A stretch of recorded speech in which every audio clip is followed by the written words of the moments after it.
I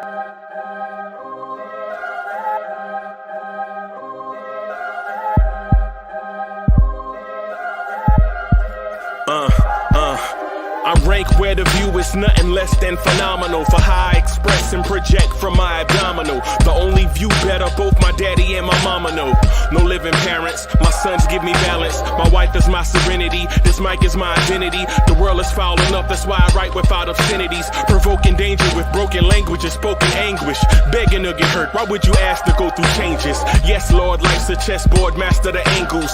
Control the tempo, be the one who holds the info. Acknowledge is just as deadly as machete swings. When spoken, the truth is as potent as that Medellin. While others swear the style is free, I just let it ring. Our time is undervalued, soldiers make us better kings. My fans on my shoulder, reaching after better things. Today I take the shot, for them I'd rather set the screen. My mama told me follow my dreams. My daddy told me get it by any means. Stand tall, make him bow to a king. But I've evolved, you can see the resolve. Look in my eyes when you speaking to God.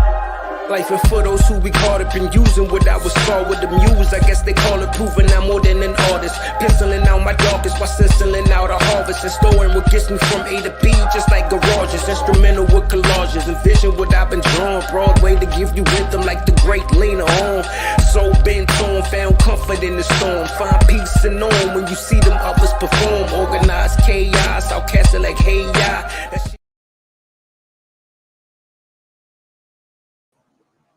Yo, party people in the place to be. What's good? This is #1 Chief Rocker in Knicks Universe. Your main man, Uncle Freezy, is in the building.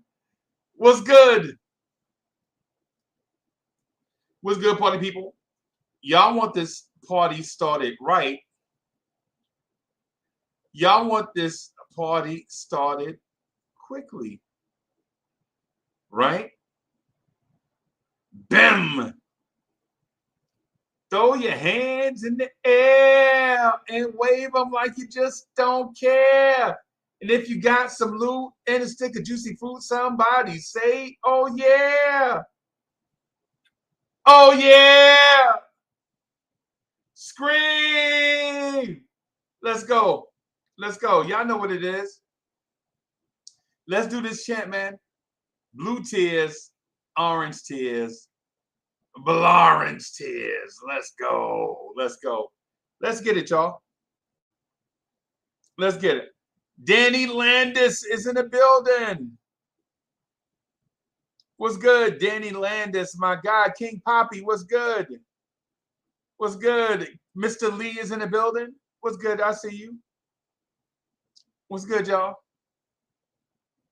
The real Yanko is in the building, ladies and gentlemen. Let's go. Let's get it. Hey y'all, I want to start off by saying, I know we in a time where things may seem out of balance with the Knicks, like we can't figure it out,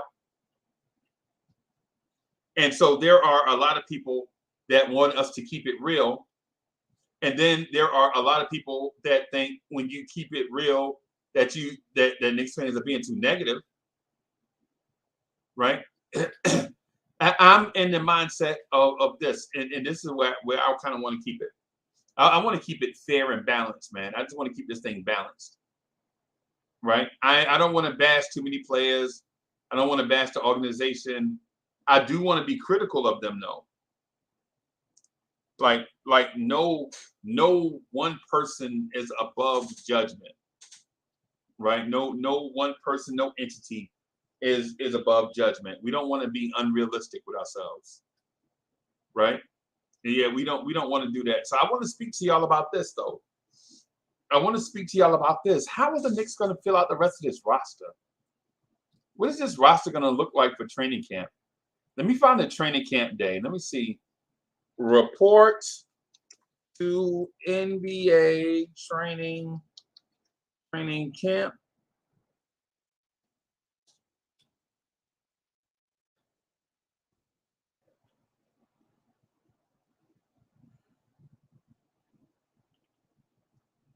Of course, football stuff come up, right?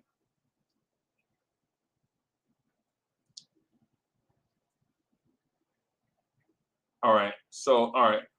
Report to NBA training camp.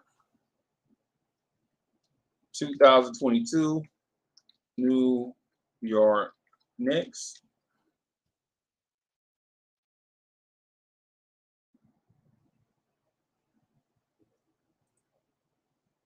All right.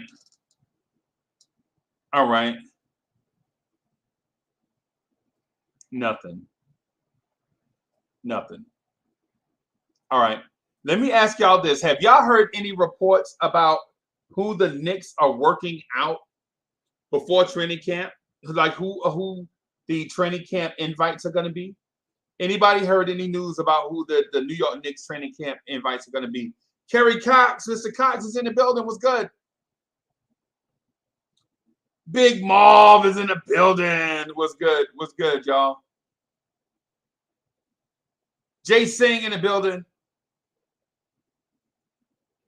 I've been searching for a few days about trying to figure out who the Knicks are inviting to training camp. And I don't see anything out there. Is this thing top secret or is there nothing happening? I'm trying to figure this thing out.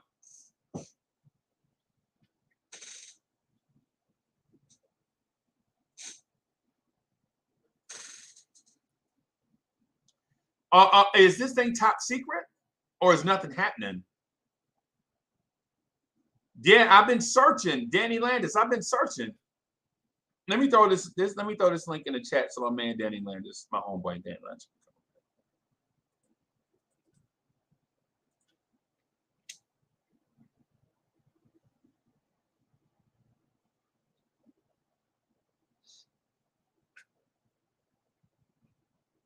I was rocking with Danny Landis earlier. He just disappeared. I was like, yo, where Danny went? But anyway. Yeah, I'm interested in seeing who the Knicks invite to training camp. Right? If the Knicks invite a whole bunch of 6'4", 6'5" dudes, it's just gonna make me wonder, like, do these dudes understand what they're doing? If the Knicks invite 6 or 7 dudes that's like 6'4", 6'5", you know what I'm saying? I will be stunned. I would also be stunned if John Montero is not invited to training camp. I think John Montero has to be invited to training camp. I think Trevor Keels has to be invited to training camp. I think Farron Hunt has to be invited to training camp, right? Just those 3 off rip. The kid Daquan Jeffries, I think Daquan Jeffries has to be invited to training camp.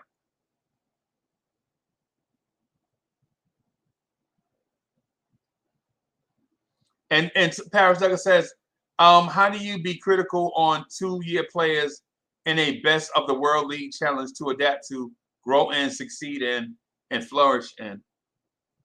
I don't understand what you mean. So, okay, how do you be critical on 2-year players in a best of the world league challenge to adapt in, grow in, succeed in, and flourish in?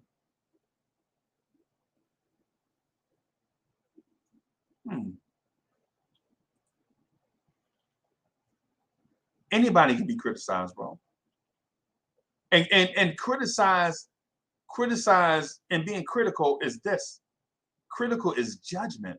Critical is not being mean towards. I think people, sometimes we take the word critical out of context.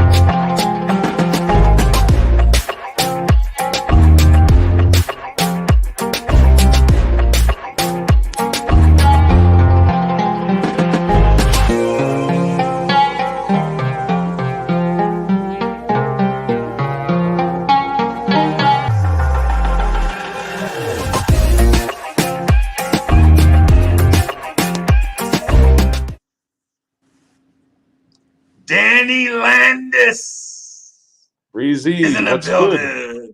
What's good, boss? Not much. How's it going? Busy. Yep, same Nobody's here. busier than Danny Landis, but I mean, No. busy. No, everything's good. Yeah. I had Lucas the whole week. We were going Right. places every day, me and him. Last Good, week. man. Now he's back to school yesterday. So who was driving? Who was driving? Was he driving? Yeah. He's driving man, this so Daisy. So how's that young brother doing? He's good. He's back to school. He's happy to be back. Well, good, man. Good. Man, our Knicks will be back. In a little while. Yeah. Our Knicks will be back in a little while before you know it. Oh, wait a minute. Breaking news. Wait a minute. Paris Duggan just said, no on Montero? We need size at point? Come on, Paris Duggan. Come on, man. Yo, John Montero was a kid. The dude is 19. You don't know what he'll be yet, bro. I'm not with you on this one. I say give that young player a chance. Cause size ain't everything, bro. So you got to see if John Montero can play, man. You got to give him a chance, at least at training camp, bro. At least at training camp. You got to. The Knicks are not at the stage where they could just turn down talent yet. You got to give that young player a shot, bro.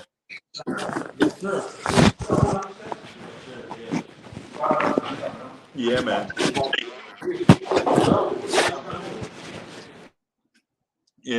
Yeah, man. I think you got to give John Montero a chance. Adele Chapman is in the building. Harlem Girl is in the building. Afro the Jedi is in the building. What's good? Yeah, man. Hey, I think you got to give Montero a shot. You know what I'm saying? I'm not saying that he's a world beater. I'm saying let's see what he looks like in training camp. You know what I'm saying? Let's at least give him a shot in training camp to see what he can do. Right? What I would like to do is have it be open. Everybody get a shot. Everybody get a shot at making the roster. Everybody get a shot at playing time. Everybody get a shot at being in rotation. Everybody gets a fair chance, right? I want to give everybody a fair chance, right? To at least show us what they have. That's my preference, right? And Mr. Cox says, I'm looking at 3 players: Isaac Okoro, OG Anunoby, Westbrook, if bought out by the Lakers. What do you need Isaac Okoro for? I'm just asking. Danny, do you have any surprise players that you're interested in watching? On the team right now? Nah, the training camp roster in training camp. I don't even know who they're inviting. Are they bringing Melo? I don't know if they're bringing in Melo or not, bro. I don't know. Bring him back. Keep for years. Keep dropping the ball on him. Let him come back and retire as a Knick or whatever. Give him a second chance. You know, Right. I like Melo. So I'm a Melo fan.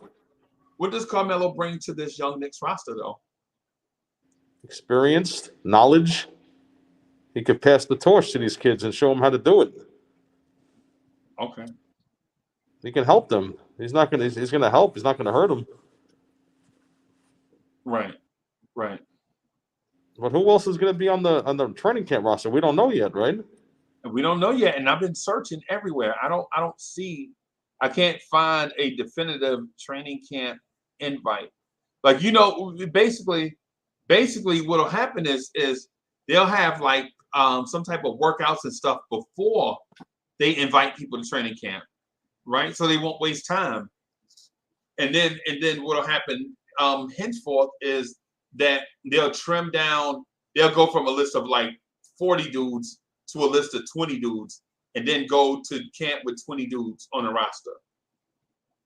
And then in training camp, they'll trim down the training camp before they get to the preseason. And they'll have their roster set in preseason. And then they'll play in preseason and then go, work on rotations and all that stuff and in preseason, and then go into the season with a set roster and rotations. Almighty Finesse is in the building. Was good. And so Paris Douglas says, we already got small points. We need a bigger backup. I mean, I understand that aspect of it. I'm not disputing that aspect of it. Like I feel like, sure, we need more size in the backcourt, right?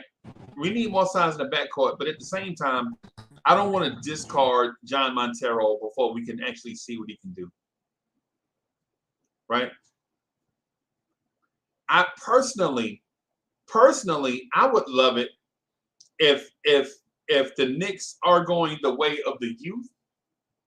If the Knicks are going the way of the youth, I would like to see them add John Montero to the regular roster, even if he's not getting a bunch of minutes. Sign him to a 2+1 deal and develop him. Right? Sign him to a 2+1 deal and develop him. Because alternatively, you're looking at Tom Thibodeau always likes to have a veteran practice player at the end of the roster. I don't want to do that. I don't want to see a Wayne Selden. I don't want to see a Theo Pinson. I like Theo Pinson, right? But I don't feel like he's necessary for this roster if you're going young, right? I like Theo Pinson. I would love to see him back, right? Right? Yo, Worldwide L is in the building. What's good? Worldwide L, Chef is in the building. Almighty Finesse, what's good? Hey, Danny. I know this is Hard Will right here. I'm joking with Hard Will. This is Hard Will from For the Love of the Game TV. Shout out to Hard Will. I'm just messing with him, man. Him and Chef. Shout out to those fellas. Hey, Terrence Mosley is in the building. What's good? T Mosley is in the building. All right. I see y'all. Forbes Phil's in the building. What's good? What's good? Freezy, what do you think about that Spider deal? I don't care. I don't think about it. I think Ainge was just playing with us. To be honest, he was never trading Mitchell. He was playing games with us, I think. And I think so. And I'm so moved on from that, bro. From the Donovan Mitchell thing, because the thing is I think as far as the Ainge thing goes, I don't care. But I think Donovan Mitchell is going to request a trade to the Knicks. So? Yeah. I think we'll wind up getting Donovan Mitchell from Cleveland. I don't think that's over. I don't think the Donovan Mitchell thing is over with just yet. I'm saying be patient with that. Donovan Mitchell never requested to go to Cleveland. I think you'll see that deal, that speculation resurface. Right? I think you'll see that speculation resurface in a couple of months or so. And East Blue Drew is kind of like me. East Blue Drew are in the same thing. I'm done on Spider. Let's focus on what we got. Yeah, that's where I'm at too. I don't want to focus on the what ifs. I don't want to live in the past about it's over with. I want to focus on RJ Barrett. I want to focus on Emmanuel Quickly. I want to focus on Quentin Grimes. I want to focus on Cam Reddish. I want to focus on Rokas Jokic. I want to focus on Miles McBride. I want to focus on Obi Toppin, on Mitchell Robinson, on Isaiah Hartenstein. on Trevor Keels. You know what I'm saying? On those guys. Right? Pierre Moise is in the building. What's good? What's good? What's your expectations for RJ Barrett this year, Freezy? What did he average? 24 or 25 a game? 24? Hey, Danny, is RJ Barrett not the hardest working player the Knicks ever had? Who plays harder than RJ Barrett that you can remember? Like, who legit gives everything, every play, all the time, aside from RJ Barrett? From the past or now? Yeah, nah, just forever, just anytime. Pat Ewing. You think Pat Ewing played as hard as RJ Barrett or harder? Yeah. Oh yeah. Okay. Never missed any games from Ewing. I was my favorite player, Ewing. I never missed his games at all. I always, even in Georgetown, I watched him back in those days. Destroy Bill Wennington all the time. Yeah, I remember that. The Hoya Destroyer. The Hoya Destroyer. Hoya Paranoia. Yeah, man. I would say this, man. I would say of all the guys that have come through this place, man, I can't remember any players playing as hard as RJ Barrett all the time. Right? Right. I think RJ Barrett plays super hard all the time. Yeah, man. So my expectation for RJ Barrett, I don't know if I could put a point total on it, but I do think Jalen Brunson is going to make the game easier for RJ Barrett and Julius Randle. For sure. He's going to help a lot of people, Jalen Brunson. Yep. I want to see him with Obi. He's doing a lot of alley-oops to Obi Toppin. Yeah. I think RJ plays so hard, bro. RJ Barrett plays so hard that it's kind of difficult to quantify what it is that RJ Barrett plays so hard. I think it's difficult to quantify, or validate what he does just with numbers. Julian Blum is in the building. What's good?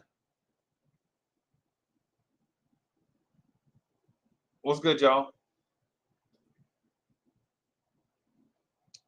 So in terms of RJ Barrett, I would say I would be satisfied with him at 20 points a game if his efficiency is up. If RJ Barrett knocks down free throws, you know what I'm saying? What bothers me?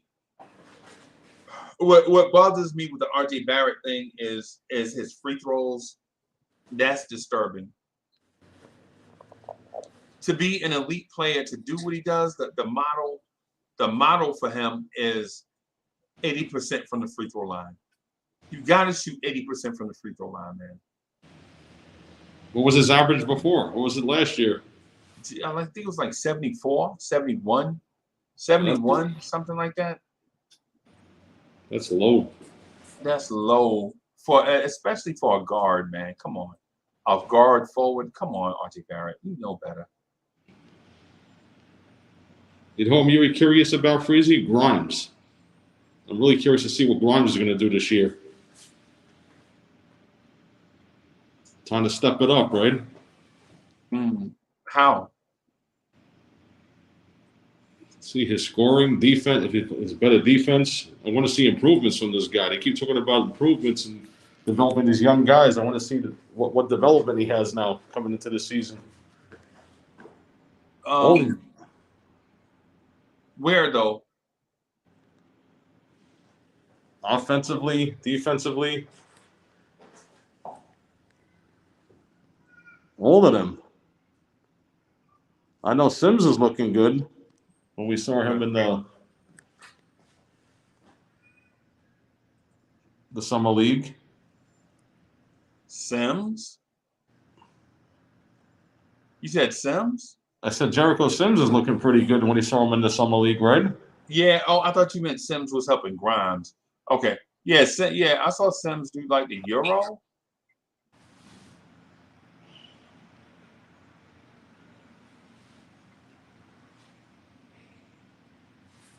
Yeah. Or maybe Obi Toppin should step it up too. What is this? This is Obi's what, 3rd year, right? Yeah. Yeah. What are you expecting from Obi? I don't know. I don't know. Hold on. Let me do something real quick.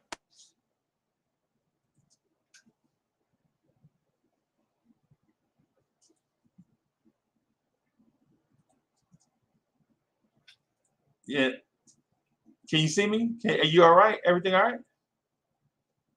Danny disappeared? Okay. My expectation for Obi is probably more rebounds, better defense.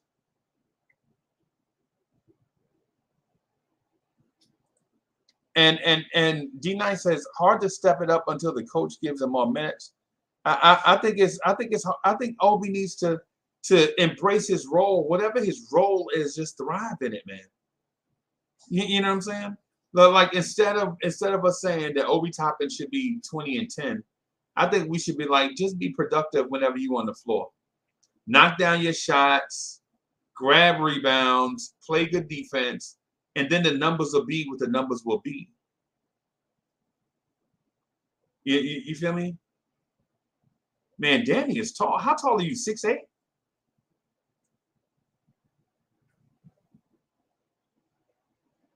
Hey, you muted, bro. Like close to 6'1", not 6'8". I wish I was 6'8". You said close to 6'9"? 6'1". Oh, okay. You was breaking up. My bad. I'm sorry. Sorry about that. You know, it was coming through broken up, man. My bad. The reception is so bad. I don't know what happened to the reception in this building. It's gotten really bad recently. That's why sometimes they break, like they go cut off. Yeah. So I was like, so you saying about a dog? I was like, man, this dude must be 7 foot tall. I didn't want to say 7 foot. That's why I said like 6'8". I wish I'd be on the Knicks right now, destroying people. Yeah, I'd be. Yeah. If I lied about my height and said I was 6'8", and then I showed up at 6'5", 6'6" in sneakers, the Knicks would just kick me out the gym. They wouldn't even let me try out. You said you were 6. You said you were 6'11". Yeah, but I heard the heights are awful lot with these players. That's what I hear. They list them at them, not really the same height. That might be true, bro. That might be true. Somebody told me that. I found what it was. They said the heights are sometimes like an inch or two off from what they list you at. Yeah. Like Frank Ntilikina. They had Frank. People were saying Frank was 6'7". Frank is 6'7". Maybe 6'4", maybe 6'4", maybe. If lucky. With his big high top sneakers on. Yeah. Hey, Miss Geraldine is in the building. Miss Geraldine, how you doing? And Miss Geraldine, you know what I'm about to ask about. How's the bowling going? Hey, and Hall Will says he can't get comfortable with Tibbs not holding Randall accountable or on him for one mistake. Man, Obi, that just means he's soft. That just means Obi's soft, bro. You got to have that. Man, you got to be a dog, bro, to play at that level. Hall Will, if he that touchy, bro, the slightest little thing make him nervous. Is that the guy? Is that the guy you want making big time? Man, nah, man. I would rather go the other way. And Paris Duggar says RJ Barrett has to just play smarter. I agree with you on that. Sherman says most college players add 2 inches to their height. Yup. I agree with you because People were saying Quentin Grimes was 6'5". Quentin Grimes is not 6'5", bro. I'm sorry. Quentin Grimes is not 6'5". Quentin Grimes is probably just at 6'4", and there's nothing wrong with that. But Quentin Grimes is not an undersized wing player. Quentin Grimes is a big point guard size. Big point guard size. That's what Quentin Grimes is. Right? But I'll tell you what, about the training camp invite thing, I hadn't found anything. And I find that to be a little bit disturbing, seeing that training camp is like right around the corner. Training camp is like right around the corner. And we hadn't heard like training camp invites or none of that stuff, or who the Knicks might be interested in, or any of that. I find that to be disturbing because training camp is right around the corner. Right around the corner.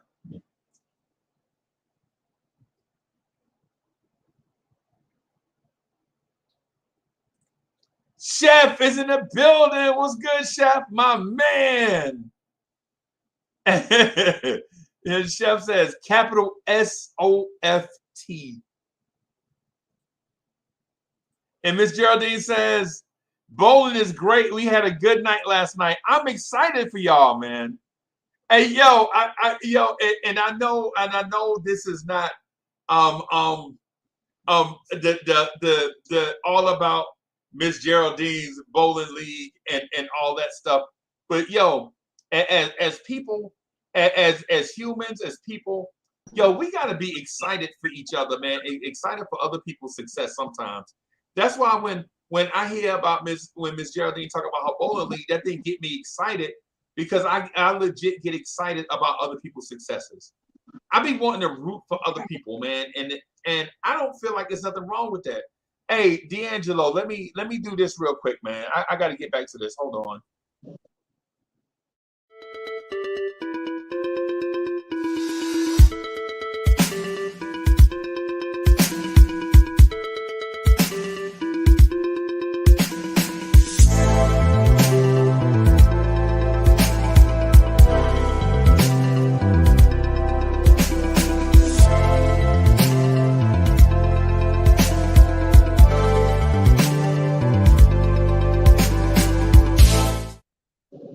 Thank you. Yo, Good morning.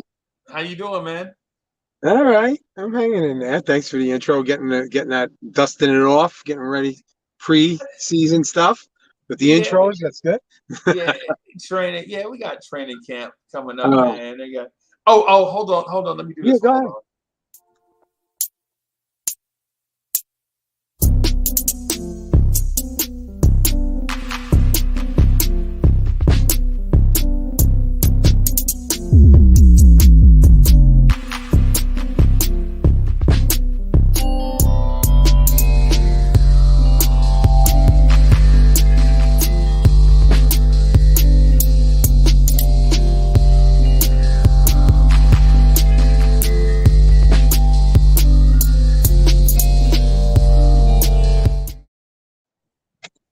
Will in the building. Queens get the money. What's good, fam? What's good, bro? What's up, Good, bro? D'Angelo. Shout out to the chat. Worldwide L in the chat. What's good, bro? Yeah, man. How you feeling, brother? Yeah, I heard what you was just saying. I just, you were just before you were just talking about you read somebody's chat about how hard it is to, play when you're not getting enough minutes. And you agreed. So I think that's the same point with Obi. Not saying he did show he got tougher, but I just feel like when you letting Randall just get away with murder and it's not equating to a real playoff series or anything, and you taking this man out for one mistake, that's kind of discouraging, bro. Like it's like it has to make sense when the coach does that, and when it don't, it just looks bad. Now they talking about how they want to move Randall to start Obi. If that ain't hustling backwards, I don't know what is. That's right. Yeah, but the thing about it is Obi can't play another position. Randall is flexible to do other stuff. But how do you know why what do Obi we can do if why you we never always seen got him? No, you have seen it. You've seen Randall play small ball 5 in New Orleans. No. I'm not saying that Randall can't freeze. He could. I'm saying as far as Obi, how do you know Obi can't if you never seen him do it Okay. So which or so get a which, chance to do it anyway? At least. so which one we gonna talk to? Talk to which point we gonna talk to Randall moving so that Obi can play the 4, or Randall staying at the 4 and Obi being flexible? Which one y'all want to talk about? That's both of them is a good take on it Yeah, because they got to figure that out, Freezy, and I think that's a problem on even Leon Rose and them for bringing this guy in, and now they saying they want to get him find him more minutes now. I think it's all because of the groundswell of support from the fans for Obi, right? I don't think it has nothing to do with Obi production. I think it's the fans are telling the front office, stop being stupid and play this kid. Stop being stuck in your ways. Listen to the fans. Oh, so you agree with them? Huh? Do you agree with that? Do you agree with them? The fans in that situation right there? Do I agree with the fans? Yeah. Regardless what you feel about Randall, right? And I understand that, cool. But do you agree with the fans? Because we do have some smart fans. Do you agree that why they say they should play Obi and the whole take you just gave? Oh, that's tough, bro. Reezy don't like to be on the stand. Nah, that ain't.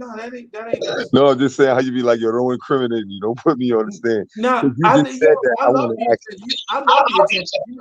You know me. I love the attention. How you felt about that? Because I'm sure the chat and everybody that listen want to know how you feel about that. Like, do you think Randy should play or Obi should play more? Like, what's more promising to Uncle Freezy in that situation? My personal opinion. Yes, exactly. Not moderated opinion, personal. My personal opinion is I don't think nothing should be given to anybody in life. You got to earn whatever it is that you get. That's my personal stance. My personal stance is life is not fair. Some people are born on third base and think they hit a triple, right? Some it's like that. It's in Hardware. You know this. You probably work somewhere and the owner's son is walking around and you got to show him what to do because his pops own the business. You ever been in that situation before? Facts. You know what I'm saying? So he born on third base. He thought he hit a triple. You ain't earned that. The only reason why you even here is because your pops own the business. You know what I'm saying? And so while I don't begrudge people for that, I just like the even playing field. Right? If Obi shows that he's better than Randall, then listen, he should beat out Randall. Not with this call. But if you out there looking nervous and shook, like, you know what I'm saying, like, you know, you walking on eggshells and all that stuff. Hey, yo, that's not a Tibbs thing. This is big boy. So you an adult, bro. You're a grown up.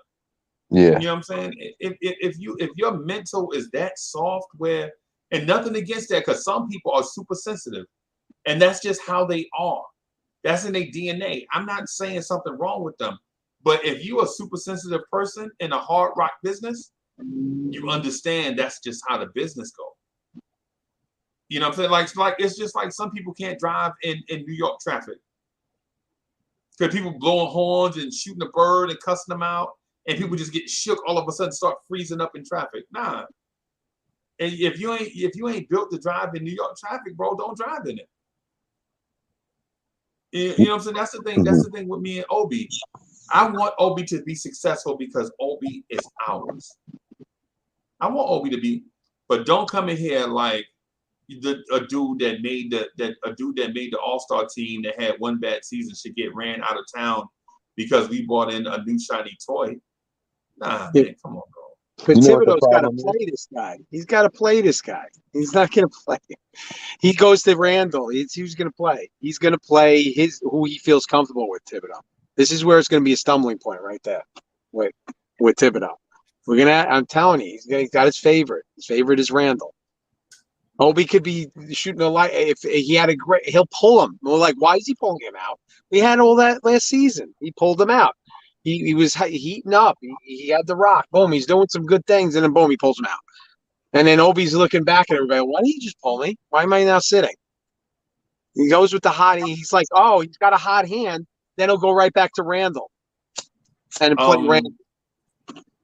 D'Angelo, I ain't gonna lie. I seen Obi Toppin play about 4 times, maybe 5 times in person, right? Mm-hmm. And this whole sensitive Obi Toppin thing is a scam. It's a sham. It's a facade. Like grind. It's a fraud. Nah, but this the problem Right. though. Can I tell you what the problem is? The problem is, like I said earlier, when they drafted him and they wasn't sure what they wanted to do, they wasn't sure the direction. So when you take a gamble and you risk the development and you go with Randall and you don't succeed, and then you have people saying, but what about Obi? So that's the problem. No direction being chosen. Either they're going to develop or win now. They still confused. Because if they double back saying now they trying to move Randall and they even need a pick to move Randall and they want to give Obi more minutes and all this stuff, that tells you now they more confused about the direction they want to head in.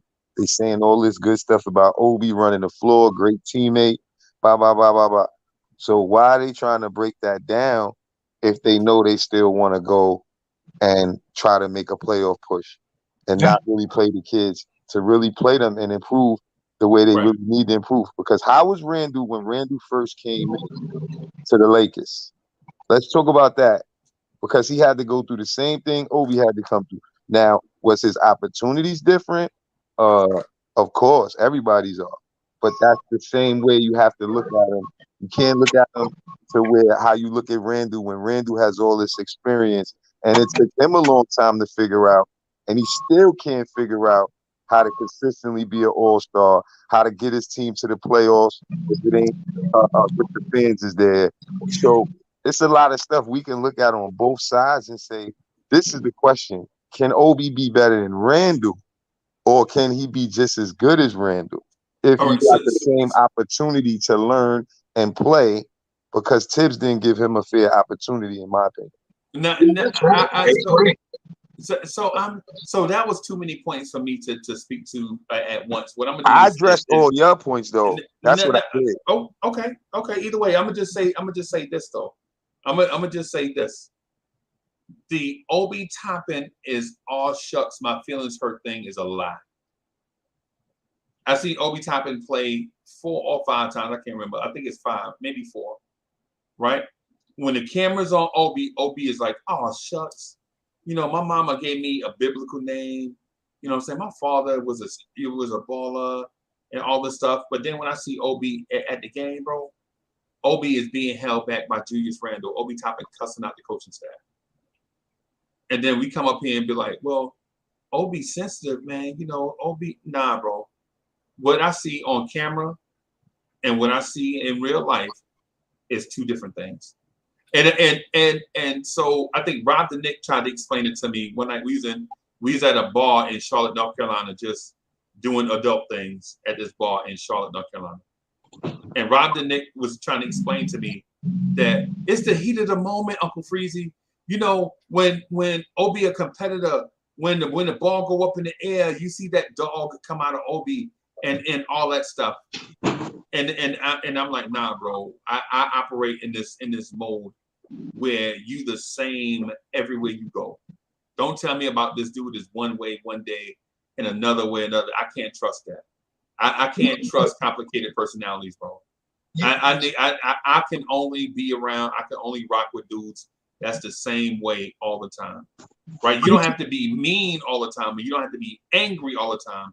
But the same personality. Don't be trying to sell me on this Dr. Jekyll and Mr. Hyde. Like when the camera is on him, you know what I'm saying? He to meet Dr. Jekyll. And then when the cameras ain't on him, he Mr. Hyde. He trying to eat you alive. Don't try to sell me on that, bro. That I've seen Obi Toppin in person 4 or 5 times, bro. And I'm telling you, I've seen this dude stand up in Tibbs' face, cussing him out, stomping his foot, having a tantrum. Right? And then people will say, well, Tibbs will pull him and then Obi's feelings be hurt. Nah, bro. I already saw this in Atlanta, Georgia. I already saw this in Charlotte, North Carolina. I got the numbers though. do you believe? I know you follow stats. You pull them up all the time, and I just look Right. at the stats, right? Okay. Okay. So if you look at Randall, even though he broke his leg, if you look at Randall's stats and his minutes played, Randall minutes played in his first, you can even take out the first season because he broke his leg in 0 games. When you Right. go and look, the numbers aren't far off as far as points, but the minutes are double, almost triple the amount of minutes. So that proves my point on what I'm saying because we can't remember Randall's early on games per se, game per game. We got to go to the stats and see how many minutes he played and what he averaged early on because it's hard to compare. But when you see what Obi's doing early on in a small sample size compared to Randall's 28.2 minutes per game, and he only went down to 26.7 minutes in 17-18 season. Then he went up to 30 minutes. So after 1, 2, 3, and his third year going into his fourth year, Randall was playing 30 minutes per game already. Okay. That's a big difference in development and having an opportunity and becoming a player that you become. And Obi is still already looking okay because I would have to go back and look at those early games of Randall and really see before I say, you know, how he looked, honestly. But by going by the numbers, he averaged 11, 13, and 16. In his fourth year, he jumped to 21, but that's when he played 30 minutes per game. Okay. How do you judge the young guys if how good they are if they only get 2 or 3 minutes of play and he pulls them, then puts in his starters and lets them play the rest? I mean, that doesn't sit well with me because you're never going to know what you got. You don't sharpen your tools that way. You can't see what they truly are if you don't play them the minutes. And Thibodeau is not going to play him the minutes that we see as fans that he should play. And But he's putting D'Angelo, that's not totally true. They just made room this offseason to give Obi minutes, right? They cut Taj Gibson. Yeah. Okay. So imagine just imagine Obi Toppin's minutes plus Taj Gibson's minutes, and leave Randall's minutes alone. Right? You cut Taj, so Taj played what 13 minutes a game, and then plus how many minutes Obi played? 7. That's 30 minutes. I mean, so they making the moves for Obi to play. It doesn't have to be a Obi versus Randall thing. I think those minutes are gonna go to Hartenstein first. What about the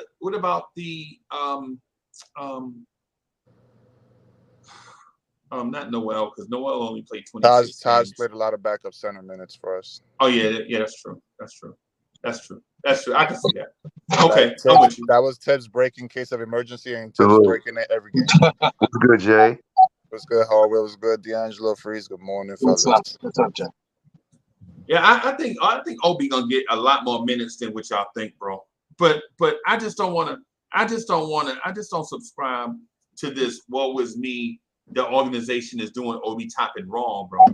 I've seen this dude in Washington D.C. I've seen this dude in Charlotte, North Carolina.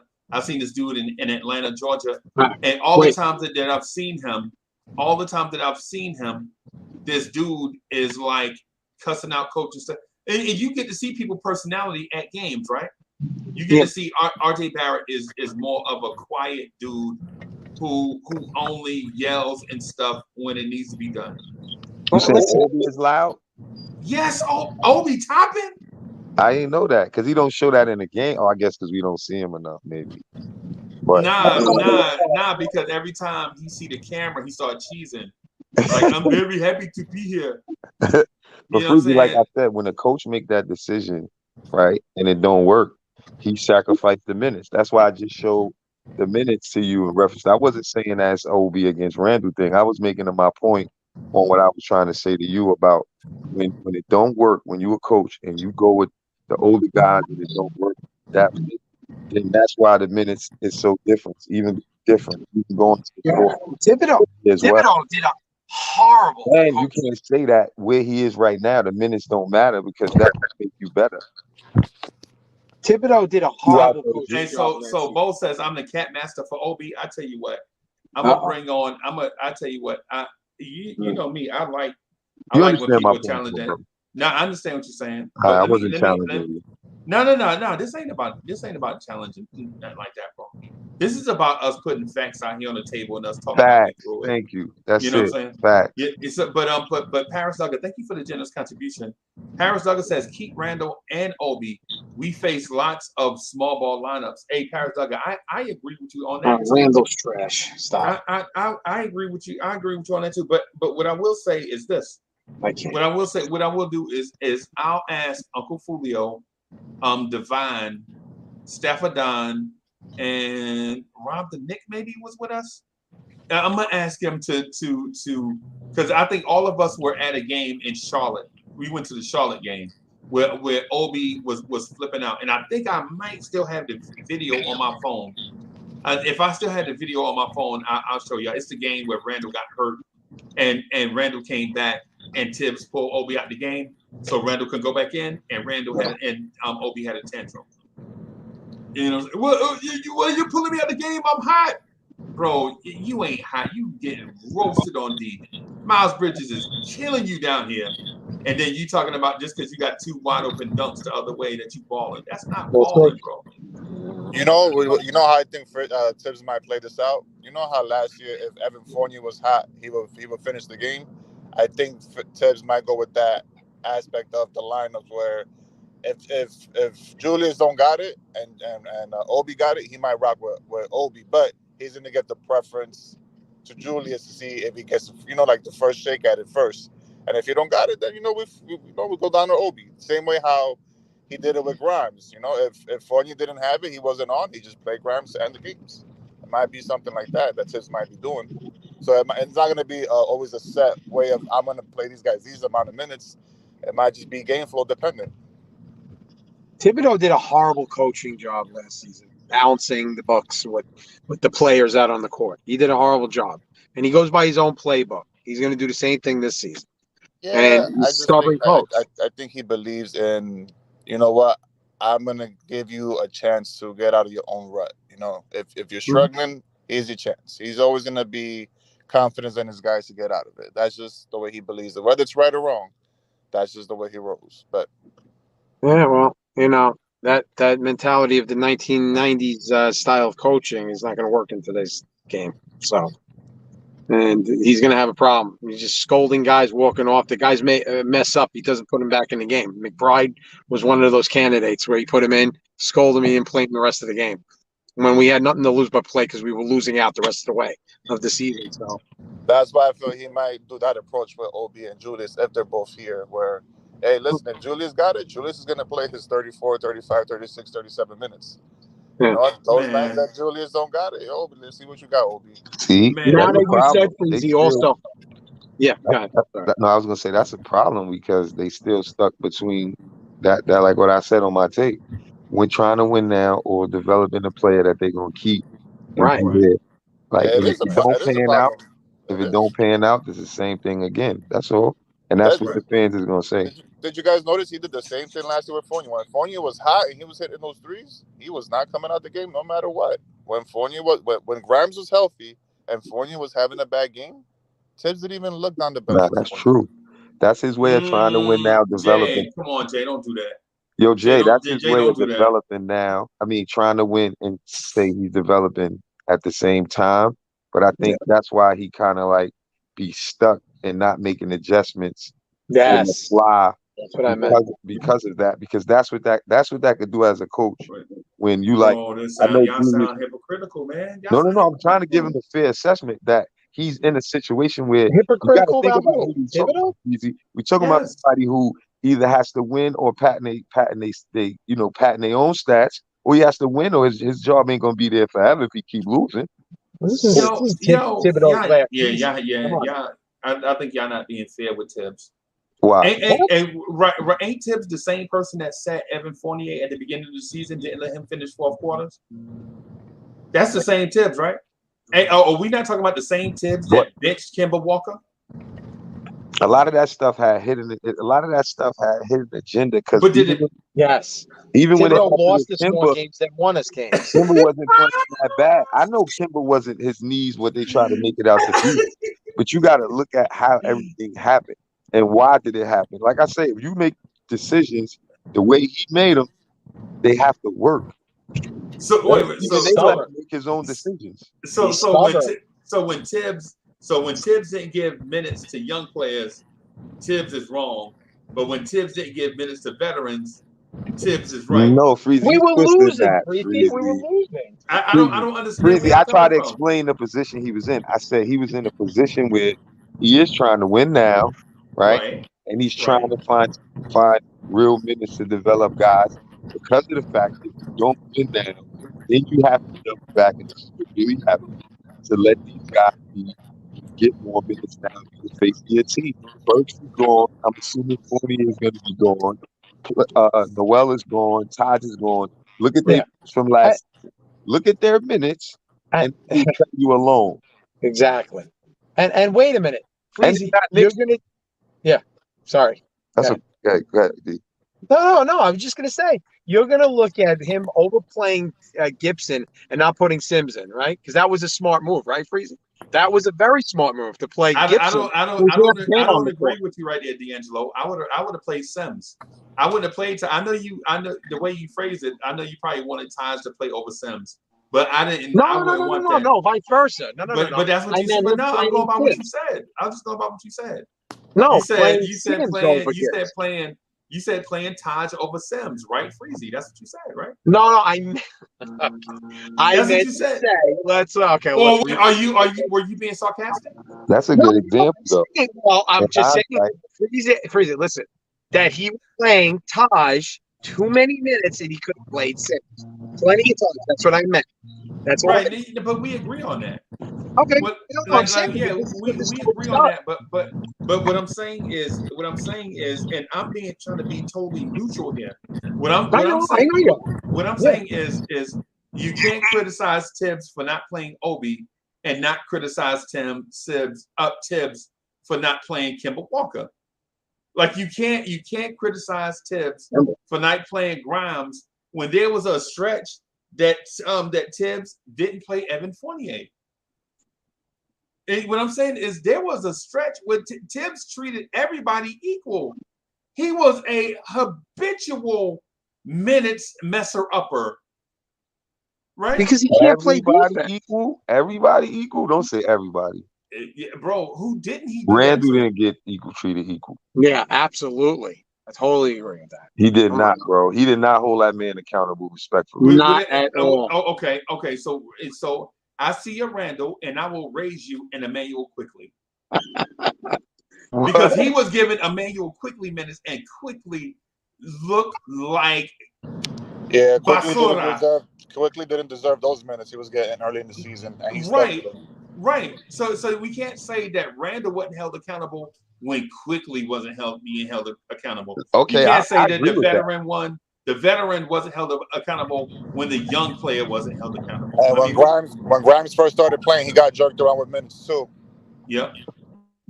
That's what I'm saying. Grimes will come in to end the second quarter, and that's it. Back to the bench, young guy. Me, I'm not saying hold younger or older player more accountable. I'm saying that an older player should definitely have to be held accountable as well, or he should already be on that type of time that we need for his leadership, all the stuff that we need. So I think Tibbs didn't hold him accountable for those reasons. I don't understand Tibbs and Quickly's relationship. Even you said it before as well. Yeah, it's a weird relationship. Yeah. I think Tibbs could be a very good developmental coach, but he has to take a liking. He has to take a liking, and he has to take ownership of the young guys. Because when he does, he sticks by them. Yeah. So it's not that I don't say Tibbs ain't loyal. And I'm gonna bring up a point. It was a game last year where we was talking after the game, and I told Freezy, I was like, "Yo, did you see that teaching moment that Tibbs had?" And everybody was like, "Nah, it was messed up what he did." And I said, "Yo, Sims made a mistake on a drop coverage, against and Portland. Tibbs roasted him in front of everybody, screamed at him, and everybody said, 'Yo, he was wrong for that,' right?" And I told Freeze, I was like, "Yo, that's a great teaching moment for Sims." Sims didn't play for a while, but when Sims came back and he started playing at the ending of the season and he was playing great, he played Tibbs' style of ball and Tibbs trusted him. That's where I'm going to say now that I do believe Tibbs can be a developmental coach, but he has to like the guys who he's developing. D'Angelo, let me just say this just And real the quick. player got to Let me believe in just, that I'm too. gonna just say this just Yes. real quick, man. I think that's the thing disconnect between him and Cam Reddish. Okay. So just wanted to say this real quick. Just throw this in there. The thing that we fail at is that his boss gave him a directive. His boss said, "Get this team to the playoffs by hook or crook." Leon Rose said it at the end of the season press conference. Our goal was to make the playoffs. Right? He told Tom Thibodeau to do that. He said, "This is a playoff team. Get them to the playoffs." Well, that's stupid. Right? But we got the video. I played it. Hardwell, didn't I play the video on this channel? Yes. And Yeah. so Well, that's why Rose is a schmuck. So whatever. So, but what I'm saying is, how do we criticize Tibbs for trying to do what his boss told him to do, and not criticize his boss for having that weird take? Or they all in it together. Like, it's just dumb though. I wouldn't agree with that. If you was Tibbs or I was Tibbs, vice versa, either way. That's why we have different roles. Somebody got to take control of that and see this is not working.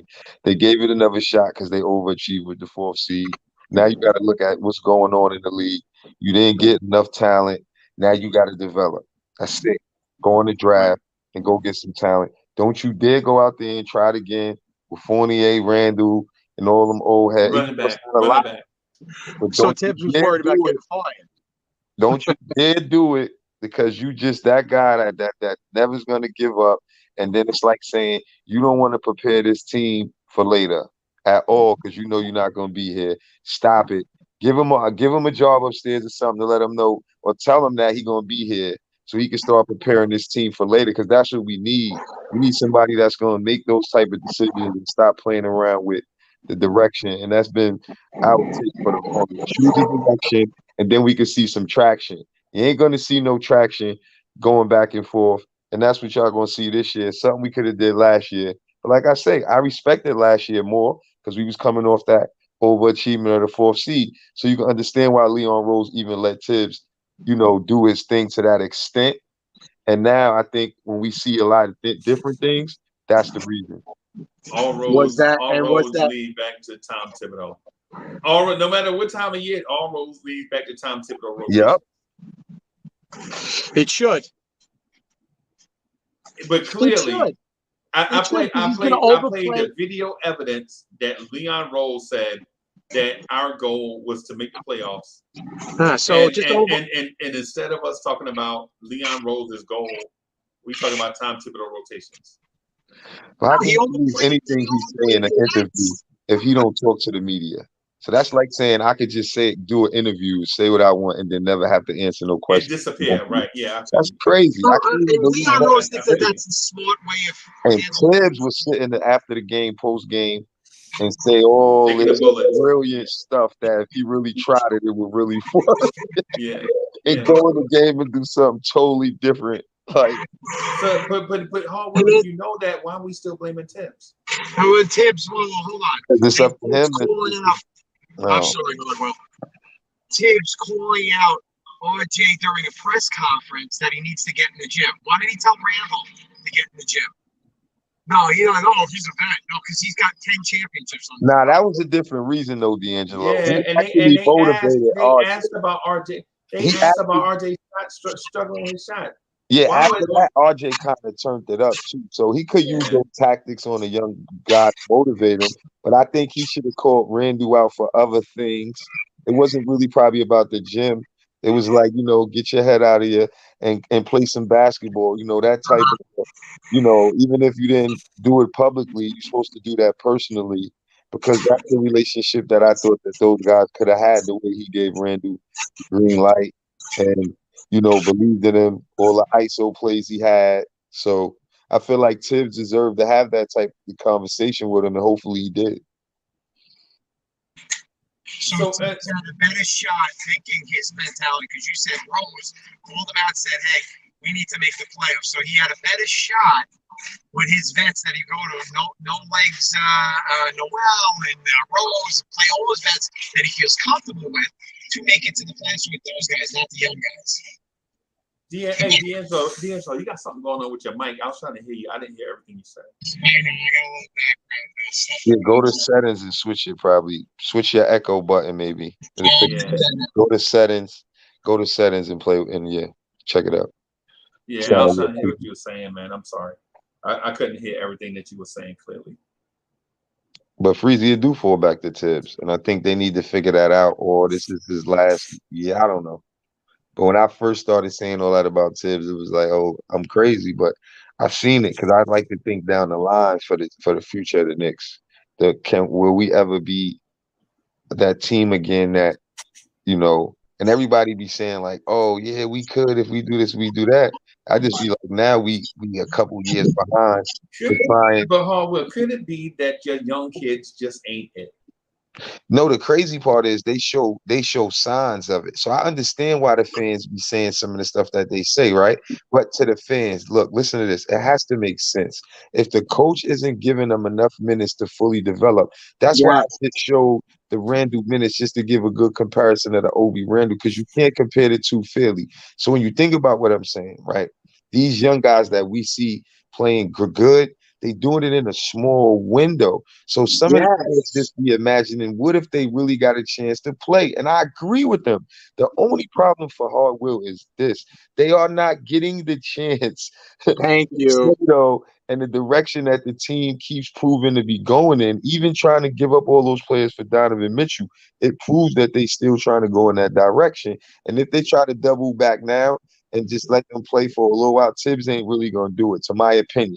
So what I would love to agree with y'all to saying that what you think they could be, but they're not on the team that supports that, that take on them being these type of players. You know what I mean? I agree they would be that type of player on Utah, Detroit, because I see flashes and I see talent. But another thing that helps with talent is the right pieces around them. And you didn't really get to see the best of these players because they didn't have a point guard as well. You know what I'm saying? So, they will look better this season, but they still won't have enough time, because once they look better, they're going to resort to trying to prove they could do this, and it's not realistic. And take away the developmental minutes again, and that's where we right back to the same position again. So you back to win now. Win now. No play development. Man. Okay, so I'm gonna say this, and I don't mean this in no disrespectful way. Y'all know how we talk. Y'all know it ain't not personal. But I just think y'all wrong. And here's why. That's cool. Here's why. So the Knicks front office did not go on vacation this summer because they tried to get the Donovan Mitchell deal done. Mm-hmm. Right. So instead of focusing their entire offseason on developing the kids, getting these kids in regimens, defining roles, setting up regimens in the weight room with skills trainers, you know what I'm saying, with assistant coaches, right? The front office was working on trying to execute a Donovan Mitchell trade, right? Now with 3 weeks left, or now 2 weeks left to go towards training camp, you're going to try to cram 5 months of off season into a 3-week window, right? And since the front office wasn't developmental focused in those 5 months, they were Donovan Mitchell NBA draft focused. And mind you, they didn't come away with a first-round pick, and they didn't come away with Donovan Mitchell. So all that effort was lost, right? So that's wasted time. Mm-hmm. Now you're gonna try to focus 3 weeks on these kids, and then say, "Hey Tibbs, work your best magic on it." And then when the season starts and Tibbs messes it up because none of the players know where they are in their development, y'all are gonna blame Tibbs. Freezy, you said the same thing I just said, though. Freezy, you said the same thing I just said, but it's not only Tibbs. I said they in it together, but you saying the same thing I just said. The point is, if Tibbs is trying to do what he got to do, you can't knock him, and I understand that. But they have to choose a direction. That falls back to that point we always make. They have to choose a direction and stick with it. They're not showing that, and now because the plan didn't work. You saying that they doubling back and now they choosing that direction now because they plan didn't work? Yeah, because they don't have a choice. They don't have a choice now. But this is the point, though. You made my point when you said the young guys ain't going to be in What? I'm sorry, I can't hear you, Hartwell. No, I said you made the same. You made the same point that I was saying. when you said the young guys ain't gonna understand the positions because they're not used to it, that they're gonna be trying to put them in. Right. And what was our deal last season that we said all season that the starters weren't as good as the second unit, weren't they? Was the starting unit we had last season, the second unit was better. That's what we said. We said, No, oh, that wasn't true either. That was like a fan narrative. No, there are no numbers that validate that. I looked at that for like a week last year, and there are no numbers that validate that. That's a sense. That's a feeling that the bench was better than the starters. you think What our starting unit, because he's probably going to go with this, the opening season, he's going to go with Robinson, right? Yeah. Fournier is probably still going to be in the starting lineup.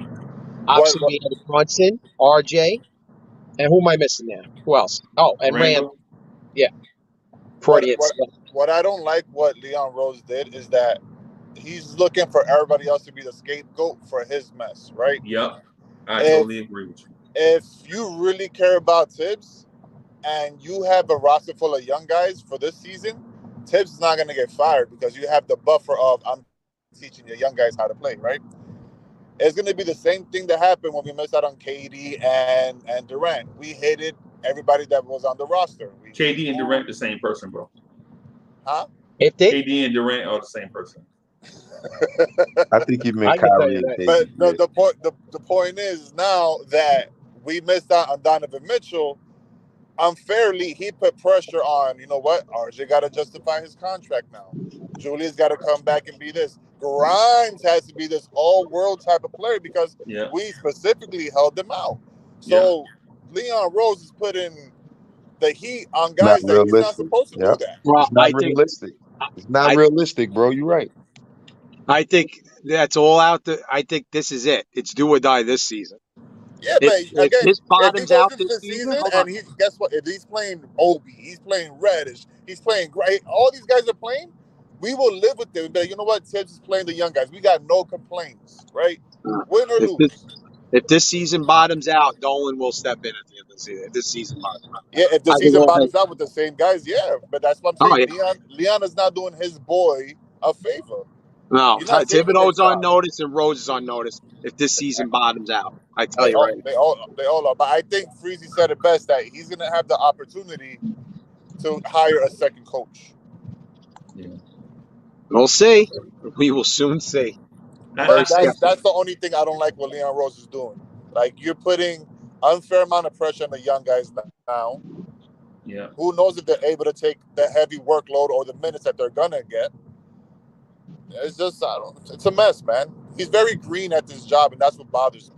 He's Yeah, more of that's what I agree with you. he's Jay. more I of a totally people personality type of person. He manages personalities. I don't think he can manage a basketball team, the ins and out of a basketball team. Yep, I agree.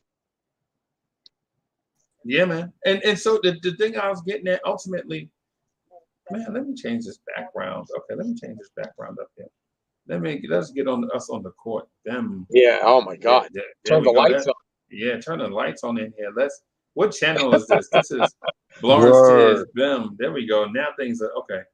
Yeah, Thought I man. was in the room with Cully for a second. Yeah, yeah, man. Just in the That's dark. always dark. Just in the R&B or something, man. Good God.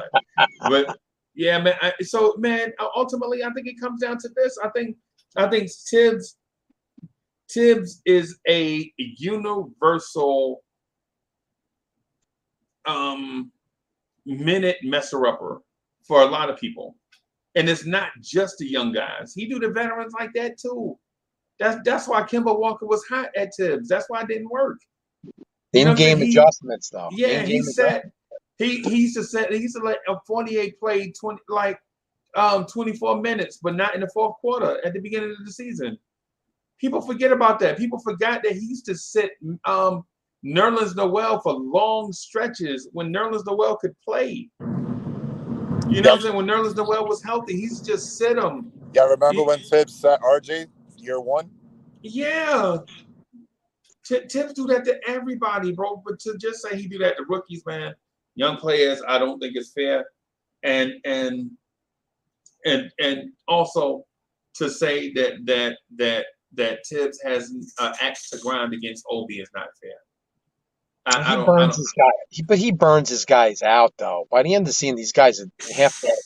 Come on, that's what Tibbs does. It's a known fact when he's coached other teams. Come on, he burns his guys out. He overplays guys that he loves. He'll play Rose until his wheels fall off. That's it. Yeah, That's another sign. You do that too, though. That's another sign of not like stretching it out or playing other guys. You run guys into the ground. Like, what about the other guys that you chose? And my problem with these guys, they chose these guys. They chose the McBrides and all these guys as well. Now they don't believe in them. We're going to see that. That's one thing I agree with Hardwood on. Yeah, what? Now y'all don't think these guys, so you picked them. So stop trying to be a late first round or act like you a second round guru picker and ducking out the draft, all that stuff. Come on, bro. I don't think that's Hardwood. I don't think that's Tibbs. I think that's the front office. No, I'm not talking about Tibbs. But since you said that, Tibbs, I follow a lot. Tibbs is sitting right next to those dudes. When I was at Summer League and I was sitting right there, Tibbs was right there with them.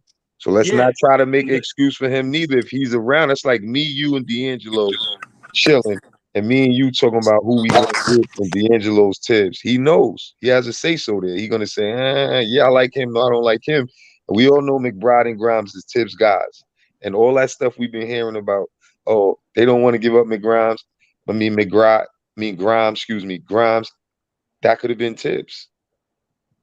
That could have been Tibbs trying to hold on or act like that could have been, but we don't know for sure. No, I'm saying he's involved with that process though. That's the point. I think Brock Aller. I think the dude that y'all don't never shoot arrows at is Brock Aller. Walt Perrin, Scott Perry. The year it's always Tibbs or Leon Rose. It's other people in the front office, bro. The year when Grimes came, that was Tibbs. I followed it. I seen him in Summer League. Tibbs I'm just saying, Tibbs when it got Grimes. Tibbs was a part of it, right? Grimes was Tibbs was a part of it. I don't want to say he went and got him. My bad. He was a part of it, and he was a big part of McBride. Yeah, when Tibbs was doing an interview on NBA TV. Remember, Tibbs was doing an interview on NBA TV. Remember, it was the social distancing and all of that stuff where they had Tibbs on the stage by himself, and with the blue background. They was interviewing Tibbs.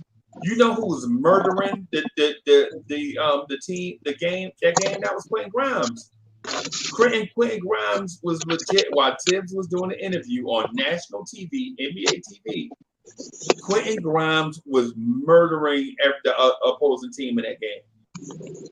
I think that game is what put Grimes on the radar. I don't think they was legit came out there looking for Grimes. I think they were looking for a 6'8" man. And then Grimes just jumped off the screen. Grimes just popped right there in front of their eyes. You know how it is when you see somebody play in person versus what you see them do on tape. Grimes killed that game against lesser competition. Grimes always looked elite, and then when you put him with elite talent, he always looked like a ham sandwich. Yep. There you go, ham sandwich. Oh, I didn't see these super chats. Hold on, y'all. Let me just see super chats real quick. I didn't see these real quick. Let me just do these real quick. Paris Duggar, thank you for the generous contribution. Paris Duggar says the right coach would win 45 games with this squad. 45. Wow.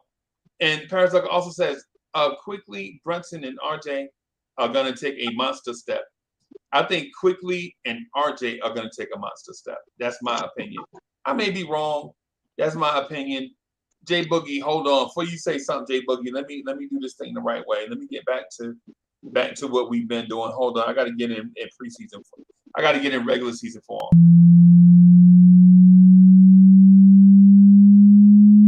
Let's get it. Y'all be spitting with your flows, I'm just podcasting. That's right. On the air every day, I'm just podcasting. What? You don't know what that mean when I say I'm podcasting. I'm broadcasting these flows with the podcasting. Every day of my life, I'm just podcasting. Right. Share my dreams with you, mean I'm podcasting. What? You can see my vision through the podcasting. Yeah. But don't forget Jay Boogie when I'm broadcasting. What? I'm podcasting, he's podcasting. What? I've been spitting this venom since karate flicks. When Mr. Sales was sharing nothing but the Knicks. I guess you know by now, I seen some tough years. Now I know the reason why Freezy got them Blorange Tears. Bim J. Boogie. Yo, Jay, buddy, what's up? it's good, Please boy. get the money. Yes. You already know. Yo, I only been to Queens like 10 or 20 times in my life. And I'll be talking about Queens like I'm from there. I ain't from Queens, y'all. You got one at home. If you got one at home, then you always in Queens. Always in Queens. Oh, there we go. Yeah, that's why I got 9 kids, 5 He's sons. in the building anyway for you. What's good with y'all people, man? How y'all doing, man? Blessings and blessings and health, safe and safe.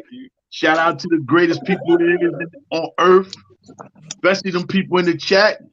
What are you doing about being the best you today? Challenge everybody to make sure they're in a great spirit and a great, mode, and they're in their best self today. Because there's no person better than you. So why not be your best self? Take care of yourself. Anything you do, you can achieve it. Bim. Yeah. And so is LL Cool J the GOAT? Hell yeah. What? He's the go to licking his lips. What? Is LL Cool J the GOAT? He sells Pause. third goat. Anyway, what's up, Yo, Jack? LL Cool J is the only rapper that's ever in the world, and it won't be another rapper ever to say that they was run up to Michael Jackson for award. When they both pop on badge, he was runner up to Michael Jackson for album of the year. Yeah. So that's why I say, he's the GOAT. He also changed the game when everybody wanted to be all gully and gangster. And he said real quietly, when I'm alone in my room, sometimes I stare at the wall. Exactly. Oh. I used to play that song on my little Casio, keyboard. Yeah, man. Yeah, man. When that bass drops. Does Queens have the best rappers? Is that what I'm hearing? Oh. Big Queens. Brooklyn. Big Queens. Brooklyn, man. Escobar season. Come on, man. You know what? You know Ether? You know about Ether, man?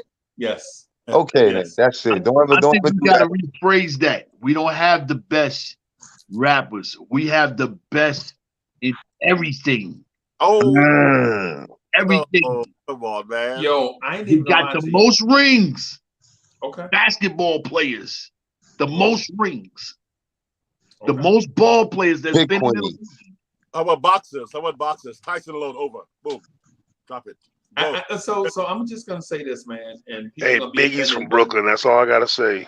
Boom. The best podcasters come from Jersey City. There we go. Now take that. The best podcasters come from Jersey City. Over. It's over. Okay. Uncle Freezy and Joe Budden. Them. What? Wow. You got them. You got that. We coming right behind you, but you got it, huh? You got it. You got it, huh? Yo, it's mad funny. I be throwing myself in the category with Joe Budden. Nothing wrong with that. You know what'd be real great? If you can get all these content creators and get them all together, you know what I'm saying? At the end of the year, I'm talking about all. And that way we can like give away like best of something every year. Maybe the best panel person, the best chat person. You know what I'm saying? Just give back some type of awards or something to people that's always promoting the podcasts. Not, you know what I'm saying? Not, giving awards to people who have podcasts, because we don't want them to feel like they're in competition with each other. But if we can find a way to put out awards for people that be in the chats or people that be on the panels, you know what I'm saying? I think that'd be great, you know what I'm saying? Where they can get some type of trophy or something, you know what I'm saying? And just, a compliment of your appreciation. You always there for my channel. You always there. You always representing me. You always representing the logo. You always representing the Knicks. You always representing yourself. You do all that right there. Those are the ones that need to be appreciated more than anything. You know what I'm saying? To me, I would like to see that. Hall of Fame already. Best intro is already down. Jay Boogie. Jay Boogie. Nah, that's not my intro. That's not my intro. That's a song for all them guys. That's not my intro. I ain't even gave nobody my intro. Oh, yeah, I ain't even gave nobody my intro. Yeah, man. Oh, man. Yeah, man. So shout out to the GOAT Jay Boogie, man. Thank you for that inspiration, bro. You know what I'm saying? We probably do need to come together, but you know what I'm saying, until we set aside egos, you know how it is. Like we all clicked up right now. You know what I'm saying? So it's like me and For the Love of the Game and some others that are clicked up, and then there are other cliques out there too. And so at some point, man, you know, we'll put all this stuff aside and do our thing. But for right now, let me just say, you know what I'm saying, Jersey City get the money. Bam. Is that how the saying goes? Jersey City get the money? Jersey City get the money. Hey, I respect Jersey. Jersey got some Redman from Jersey. Yeah. Respect Redman. Some artists. He from GI. He from GI in them neighborhood. Oh, He got okay. into like them neighborhood. Hey, Will, I started to drop a major video yesterday. I ain't do it, but I'm gonna tell you what I was listening to. I was listening to New York Giant yesterday with Stack Bundles and Hood. What's his name? J Hood. J Hood. I was listening to that. I started to drop that because I had my Giants thing. You know, I was Giants thing yesterday. I started to drop that, but I said, you know what? I ain't gonna dust that off yet like that. You was listening to that Far Rock America. Yeah. Yep. And shout out to Far Rock, man. Shout out to Far Rock. Rest in peace, Stack Bundles. That was my dude, man. That was no my doubt. dude. Yeah, man. Shout out to I started Jamaica. that Far Rock America. Rest in peace, Lord Superb. Rest in peace, Stack Bundles. Rest in peace, Chinks. You know what I'm saying? We started that Far Rock America wave, man, back in the days when me and Perb was running around. So rest in peace. Shout out to the whole Far Rock, you heard? Yeah, man. No doubt, man. Hey, shout out to Queens, man. You know what I'm saying? Shout out to Queens, man. Queens is so big, bro. People forget how big Queens is. Queens is a big place, bro. They got 2 airports, right? Yeah. 2 international airports. Yeah. The land, just because of it. Yeah. You're gonna have to fly told to come from Queens. We fly too, you know what I'm saying? It's fly, we fly. You know what I'm saying? I get all my fly from Queens, you know what I'm saying? I grew up listening to Nas, watching those guys like that. You know what I mean? Even the Wu. I learned from a lot of guys, even Mobb Deep.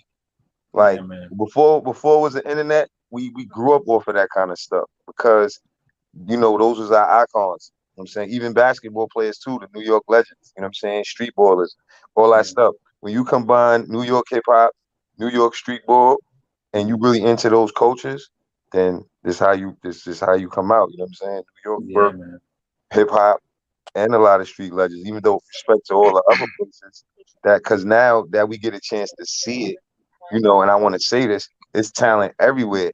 You know, it was looked at because we only saw what we saw because it wasn't this form of communication with phones and YouTube and all of that. But it's talent everywhere now, bro. And I love that. The whole world show their talent. It's not just about New York. And I've been all over in different places. So I show love to everybody. I don't try to think I'm better than you because I grew up in New York and nothing like that. No way possible. I show love first.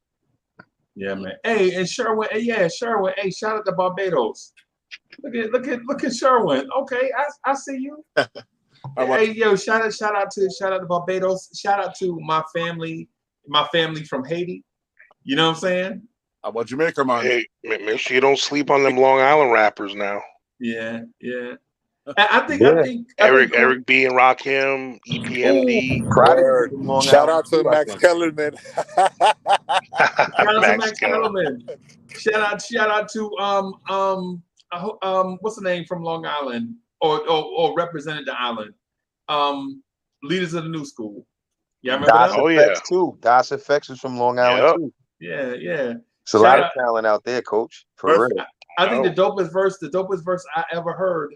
Biz All the Markie. dopest verses I ever heard were for dudes from Queens, right? Because one dude said, "There's a war going on outside. No man is safe from. You can run, but you can't hide forever from these streets that we done took. We walk around with your head down, scared to look. You shook." And then he went on to say a whole bunch of other stuff that they go on after that. And then a dude from Queens said, Marley gives a slice. I get nice, and my voice is twice as horrifying as Vincent Price. Goes deep till you fall in the spell of a sleep. And when I'm counting the money, you count sheep. You know what I'm saying? A dude said that, and another dude said, my Adidas walk down to 5th Street, funky fresh, and yes, cold on my feet, with no shoestrings in them. I did not win them. I bought them off the ad with the fat strings in them. I like to sport them. That's why I bought them. Suckers try to steal them because they know they can't afford them. But I rock to the beat. He said, I bop to the beat, walk down the street with Lee's on my leg and Adidas on my feet. That's Queens. Those dudes was fly with the Adidas suits with the big chains. But even back when Nas, it ain't hard to tell. It was a lot of dope lyrics that you could just listen to. You know what I'm saying? That said a lot. It was talking about, the culture, the street life, stuff that you couldn't really see unless you was really there. You had to really be outside or be in those places to make that kind of content, to make that kind of music. You know what I'm saying? It wasn't really fake. You know what I mean? It wasn't a lot of Milli Vanilli. You know what I'm saying? Yeah. Even Vanilli, they blew that out of proportion. You know what I'm saying? Yeah. It wasn't and my man, a dude from Queens said, "Don't call it a comeback. I've been here for years. I'm rocking my peers, putting suckers in fear." You know what I'm saying? So shout out to Queens. But you know what's crazy? Jay Boogie was just talking about a young kid that lost his life early on. Rest in peace, Stack, man. This kid, I think he was out before Drake. Like he was on Bird Gang, you know what I'm saying? Right. And it was crazy how it happened to him. But for Jay Boogie to come in here and just say how he's still mentioning this kid for all these years now, like a lot of times, talent is futuristic as well, because the game just keeps going in a circle sometimes. You know what I mean? Go back to that, then it go to something new. But I think old stuff is always going to be around now because of the internet. So I think that's just dope to keep the man name alive.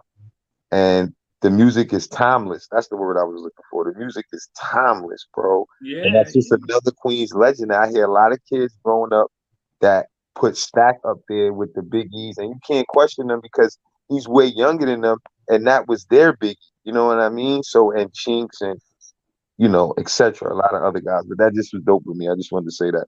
Yeah, man, a lot of talent come out of Queens. People forget about a dude named Kid Hood that passed away in 1992. He had the first verse on this joint called the Scenario Remix. Right? This is 1992. And you got a bunch of kids from Queens, a group called A Tribe Called Quest. Grew up right around the corner from Run DMC. Right? People forget about a lot. Man, Queens is a huge part of the culture. Now, as somebody from Jersey City, I gotta give props, but not too much, because I'm Jersey. I do things Jersey style. You know what I'm saying? I can't help it. I'm not a native New Yorker, even though I spent summers in the Bronx, in the South Bronx, with my grandfather. And I spent weekends, holiday weekends, out on the island. You know what I'm saying? With my great grandmother. You know what I'm saying? Out on Long Island. You know what I'm saying? And going fishing. Hell no. Definitely not no Hamptons. Definitely not no Hamptons. But we definitely spent a lot of time in New York, right? Just romping. You know what I'm saying? That's why I said I only been to Queens 10 or 20 times. And it's not you know what I'm saying, I went there to visit and stay, spend a night, or you just go there because back in the day, Queens used to have the best food. You know what I'm saying? You can get the best food for the least amount of money. It's not that the food was cheap. The food wasn't cheap. It was just, they just had the best bargains. You know what I'm saying? If you want to go eat, they had the best cultural stuff. You know what I'm saying at the time. You know what I'm saying? But I tell you what, for someone that grew up in New York, up until I was a freshman in high school, and then I've been back and forth a couple of summers here and there, visit family and stuff. You don't appreciate. You can't appreciate how good some of the food and the things that are available to you in New York. Like I try not to always say, because I'm from New York, I'm the best. Things are the best. But when you try some of the certain food items in other states and other towns, bro, it just don't compare. I've been looking for a real pizza outside from New York, some real New York pizza. You can't find it nowhere else, bro. But just go to Jersey because Jersey got the best pizza, bro. I mean, Jersey's straight in Connecticut. Jersey, I mean, they all the tri-state area. It's all good stuff. Yeah, Jersey got the best Caribbean food too. If you ribby, you gotta go to Jersey, get the best Caribbean. But like Chinese food, like the delis. Oh man, Oxtails and rice, bro. You got to get that from Jersey City, bro. Brooklyn, man. Freezy, it's just the best. It's just the best because you only been to Queens 10 times, Freezy. Come on now. Come on, Freezy. I mean, in Florida though, you can rock some good Caribbean food. There's a lot of islanders down here in Florida, so Caribbean food's good down here. But Brooklyn, Jamaica, man. Come on, man. The one thing, and I know this is a Knicks channel, man, and I'm gonna get back to the Knicks stuff. But the one thing that I can't figure out is one thing that confused me, because I grew up close to the Haitian culture, and not other Caribbean island cultures, like except for maybe Dominicans, Puerto Ricans. So I wasn't really that close to Jamaicans and others, even though I knew of them and stuff. But I just need to. I guess what I need to have more Jamaicans in my life, bro. You know what I'm saying? Because you know what I'm saying. Just to have. The only thing about I'm on my lunch break, boys. So forgive me if I'm eating on camera. My bad. The only thing about my Jamaican born. They crazy, bro. What's up with Jamaicans and machetes, bro? What is their deal? What is it? What is the deal, bro? I don't get it. And the music too. The music is so polarized, and it's like Jamaicans don't believe in subtlety. Like there's no such thing as subtlety when it comes to Jamaicans and culture, right? There is no hey girl, I like you. I'm gonna do a little something. Nah, Jamaicans come out with hey girl, flex. It's time to have sex. What, bro? Shabba Ranks had a song called "Trailer Load of Girls." Yes. Bedroom bully. I'm like, ain't no subtleties in this Jamaican culture. Just a lava. Ain't no subtleties at all. They straight to the point, bro. Yeah, they dance. They knock each other down like they grind, and then he knocked the girl down. Ain't no subtleties whatsoever. We call it smoothness. You know how cat like the difference between Americans and say Jamaicans is. There'll be a subtlety, like say a cat hair can be smooth. That's how I think we embrace that. You know what I'm saying? Like we see a woman, we walk up, we be like, we say something smooth, just be smooth with it. We're gonna smell good, we're gonna look good, we're gonna say something slick off the tongue, you know what I'm saying? We're gonna say something slick out the mouth, you know what I'm saying? Jamaican gonna be like all the Jamaican dudes I've ever been around, they be straight to the point. I like you, girl. Let's do the nasty. Damn. Yeah. I like a good beef patty though. Am I wrong? Hey, Wiz, am I wrong? Am I missing something? That's why 100 meters dash, man. 100 meter dash. We don't do marathons. I know this. I know this. And an orange Jamacola.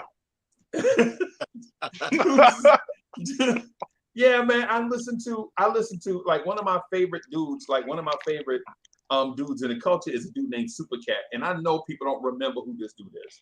And like when I say certain names, people are like, who? Who are you talking about? So it's a dude named Super Cat, right? They used to call him the Don Dada. You know what I'm saying? Super Cat would say stuff like he'll look at the girl and be like, only the prettiest ones of y'all can come have sex with me. And I'm like, really? Because in American, you know, in the culture, it's like, you know, we talk to women, we like, you know, I in your mind, you want to say a certain thing, but you know, you got to say a certain thing. You got to have some tact, right? You got to kind of be smooth. You can't just go straight to it. Wiz, am I missing something?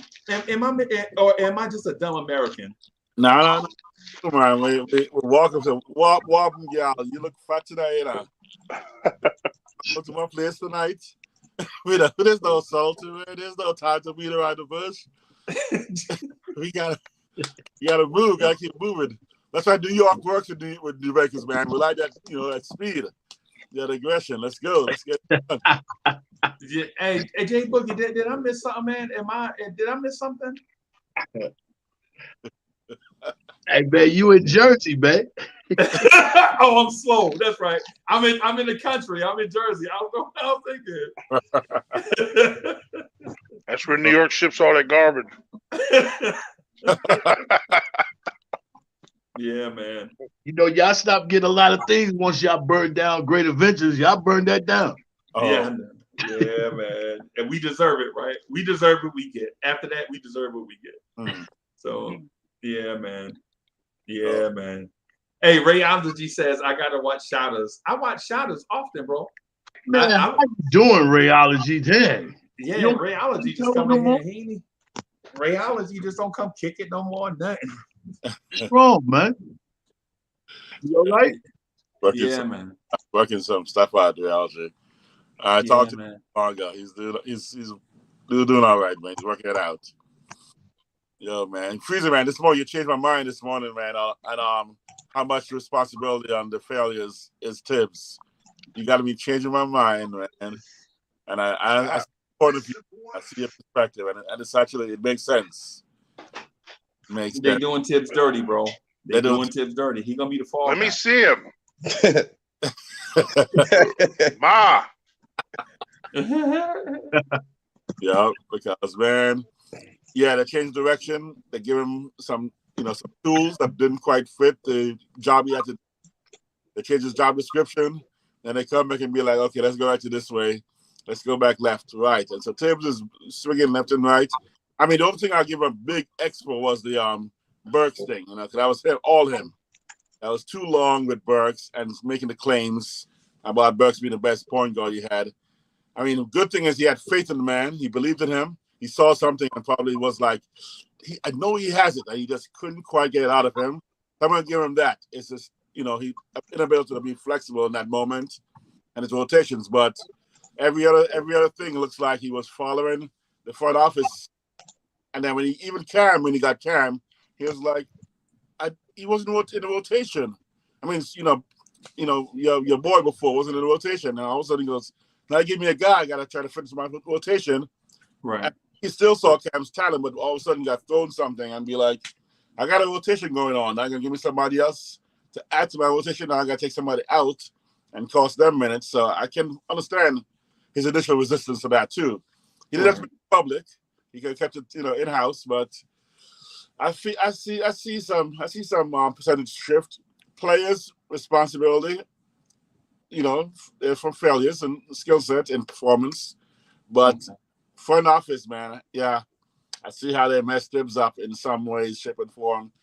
And probably the first mistake they made was hiring him, because if they're not looking to win now, hire a guy who's got, maybe 5 years left in his career and wants to make a mark and keep his legacy. So I can see it, man.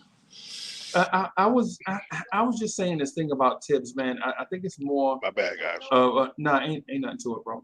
Man, you look professional this morning too, bro. What's going on? Yeah, right. Yeah, but the thing with Tibbs, man, is the video. We had video evidence showing that Leon Rose wanted this team to make the playoffs and did not care about development, right? Yep.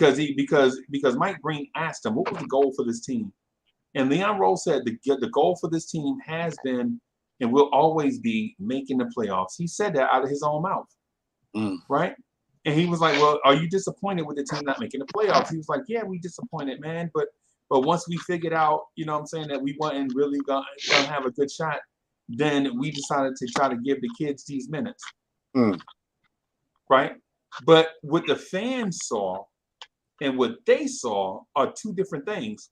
The fans saw this as early as late December, like this team wasn't going nowhere, play these kids. They didn't see it until after the All-Star break when Derrick Rose said he wasn't coming back. Yep. You know what I'm saying? Because think about it. Remember Derrick Rose was supposed to be out 3 weeks with ankle surgery. Then it got pushed back to after the All-Star break. And then after the All-Star break, Derrick Rose never came back. Yep. Exactly. Right? Kemba Walker got benched. So you know you're not going nowhere. Why not play these kids? You know what I'm saying? I'm for the life of me, I can't figure it out. Let me do something real quick. Okay. Hey, Hardwill, that wasn't me, man. I don't know what happened. But yeah, man. I don't know. And then you heard Leon Rose in the interview. I played it for everybody. Y'all saw it. It's video evidence. I didn't make this stuff up. Leon Rose said it out of his own mouth that the priority was this team making the playoffs. Period. Yeah. Well, you know, I heard y'all talking about it early on the show, you know what I'm saying? So I'm just adding to it. This team is not going nowhere right now. Not going nowhere. You know what I'm saying? We already in tank mode. That's because we tanked the trade. So what we need to do is come out blazing with the young. I don't care what's going on. I don't care who making this, who making that. You know, you can try for a few couple of games. In actuality, I like to see Julius get off. So we can trade him. I need his value up. His value is down in the league. You know what I'm saying? So I need somehow, some way for Julius' value to get up so we can trade him. You know, we're gonna be upset a little bit longer. You know what I'm saying? But we're gonna try to make, you know what I'm saying, arrangement where we can trade this guy so you can slide in. So you're gonna have to work with us, Obi. You know what I'm saying? You're gonna have to, you know, hold your attitude and everything like you've been doing, be a good player, because Julius has to perform for his value to get up. If he's performing good, it's all chaos here.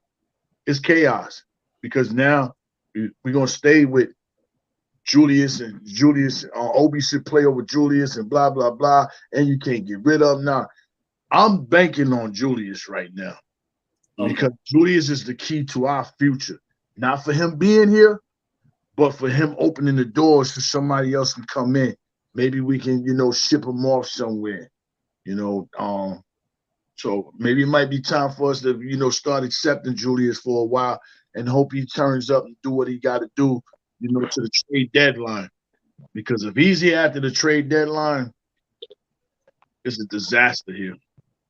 Hey, y'all, what's up, y'all? Salute J Bug, salute Coach, salute Jay, salute Hardwell. What's good, my brother? Ladies and gentlemen, salute West Caribbean. What's good? What's good, Shy? Nation to the Jamaicans, What's going on, man. Shy? Hey, y'all, I need some quick advice. Hold up.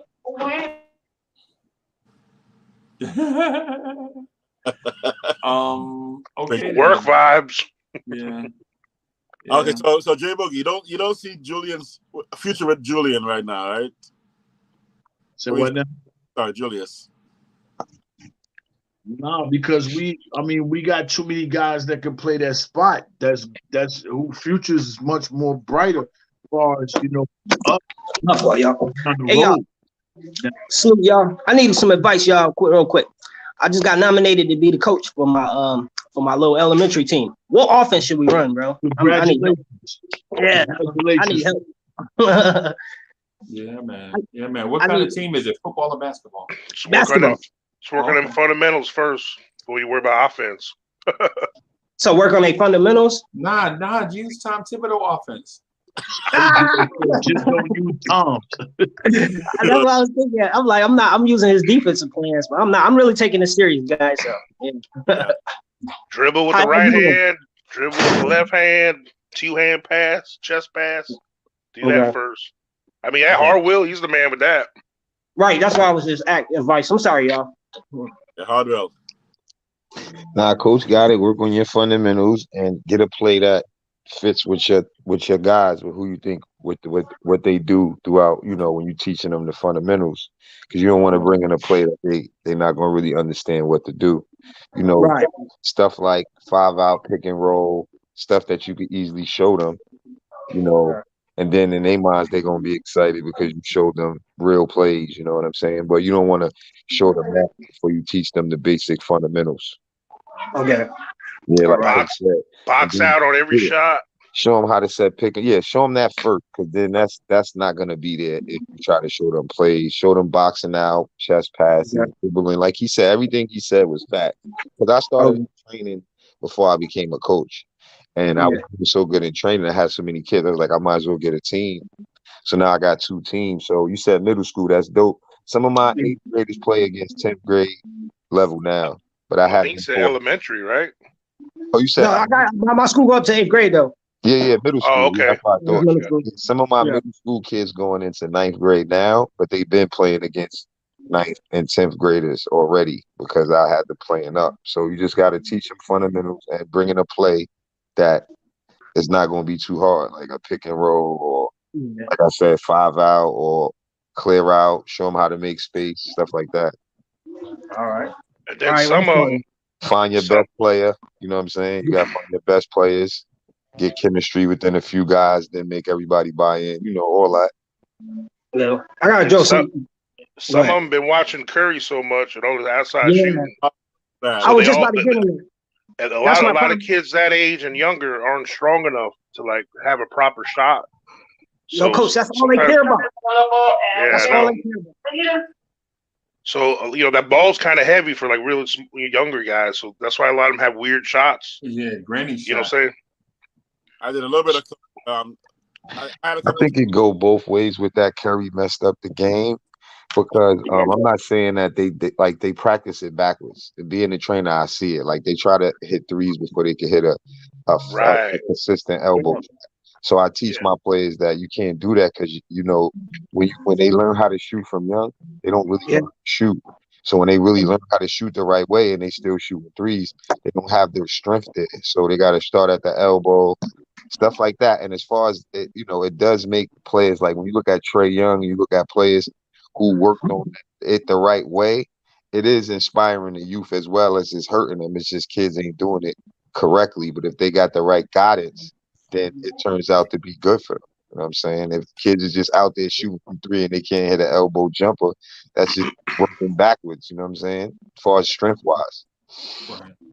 And really get going with them layup lines. Make sure they're jumping off their left foot when they're doing a right hand layup and left hand, right foot, all that kind of stuff. Yeah, thanks, guys. I really needed the advice, man. Thank you, guys. Yeah, get their cardio up, man. Don't forget their exercises. Show them how to stretch. Suicide. What muscles is good for you. Run them little behinds. Yeah. Get their together and everything. And most importantly, make sure they know and understand it as a team. You know what I'm saying? None of them comes before the team. Make sure they learn how to play for one another and be for one another. You know what I'm saying? And they'll grow together and show them all the same things equally because they still kids. So you later on in life, you don't know where they might be as far as ball. You don't know their heights, no nothing. So if you develop them all equally right now, you know what I'm saying? Then they all have them same skills, going on. If one's a little bit bigger, don't mean he can't play guard. So, develop them equally. That's Team Hardwell right there in a nutshell, Jay Boogie, for real. I develop them kids equally. Yeah. Some are better, though, but like he said, that's a fact. But good luck with that, Shy. Yeah, no doubt, man. Hey, salute, guys. Thank y'all. I didn't mean to switch the cloth, man. I was just excited. This is my first time being a coach, so I'm like, oh we man. could tell. You left the chat. You Yeah. came back 5 minutes later and went right back to where you was. Like you Yeah, did. you left the chat and go yelled at some kids. Yeah. Listen, Uncle Freezy, this is the first day of school, man. I already had 2 fights, and I caught 3 kids with hides, man. They smoking hides. They too young to be doing that, man. What is wrong with them? Yeah. Wow. Man. Hides, man. I'm like, come on, man. They too young. I don't want y'all smoking, man. That's crazy. Yeah, first day of school, man. They parents gotta know. And definitely let them know if you're gonna do any of that stuff, smoking and all that, you're not Can't play. Oh yeah, no. I don't deal with grown kids, J Boog. If you grown, you take care of yourself and don't talk to me because you grown. You got it figured out. That's my mentality. You grown. You shouldn't take advice from me. You grown already. Why would you take advice from you, right? Facts. Exactly. That's my mentality. So I walk past them, I stop talking to them, and then they feel left out. Yeah. So like, Mr. Hall, you don't mess with me no more. I'm like, no, I just don't mess with grown kids. That's all. I'm sorry, y'all. But what's up with the Knicks? You in middle school anyway. They shouldn't be acting grown in no middle school. Yeah, man. They tripping, man. They like I said, the hides, man. That's one thing I'm watching out. No, I guess they can just go in the corner store. The little boy kept real with me. He said, "I'll just go in the corner store and buy it." I'm like, wow, Arabs don't even care about our children, man. That's sad. Man. Nah, they care about $1. Sad, man. Yeah. But I wanted to say something about the Knicks takes before you had. I was going to tell Sarge that you said you had believed what Freezy was saying about Tibbs, and off your take, what I got from it was Tibbs didn't do what he didn't play Cam, so he did what he wanted to do. And Tibbs didn't play. Tibbs did everything he wanted to do, if you ask me. I just wanted to say that to you, Sarge. They may have brought players in, but he did it how he wanted, and he explained it how he wanted. They bringing in guys that's not developed, right? Yes. Need to learn the system, and it's no system. There's nobody that should have been in front of Cam. We needed Cam. So Tibbs is going his way. Let's not act like Tibbs didn't do Tibbs now. Like, I just wanted to say that because I listened, and that was my rebuttal to you, Sarge. I'm not saying he has no responsibility. I'm saying that he actually was following a game plan, and then he kept on getting little things thrown in there to go, oh, wait a second, should I change? And his mind was, I'm either going to change or I'm going to stick with where I'm going. And so, yes, Tibbs was being a little stubborn, and it was hard for him to change direction. So that's how sometimes, big old, trains go. You just can't change direction very easily. And he was in his bag going, yo, this is my squad. I'm running with this. All of a sudden, they're like, throw him in there. And that's where with the Cam scenario, I can understand for a moment. He's like, how do you want me to just all of a sudden take a kid out? Because he had this game plan set. He was probably thinking about rotating IQ into the point instead of Burks. He was probably thinking about trying to bring in Deuce or something. And all of a sudden, he's like, hey, give Cam 15 minutes. And he goes, where? Oh, Fournier, Grimes, RJ, where does Cam go? And he probably, for a moment, go, I just can't do it, man. Come on, guys. Now I got to rethink my game plan. And for a guy that, that long in the business, it was tough for him to change that direction. I mean, I'm not saying he shouldn't have, and that is, it was stubbornness and a little resistance, a little rebelliousness. But it is kind of a wrench, being thrown in when you're in the midst of trying to fix something, man. That I wasn't thinking that direction. So I'm not saying he's not to blame. I still feel a lot of. Here's my breakdown. Front office, 30%.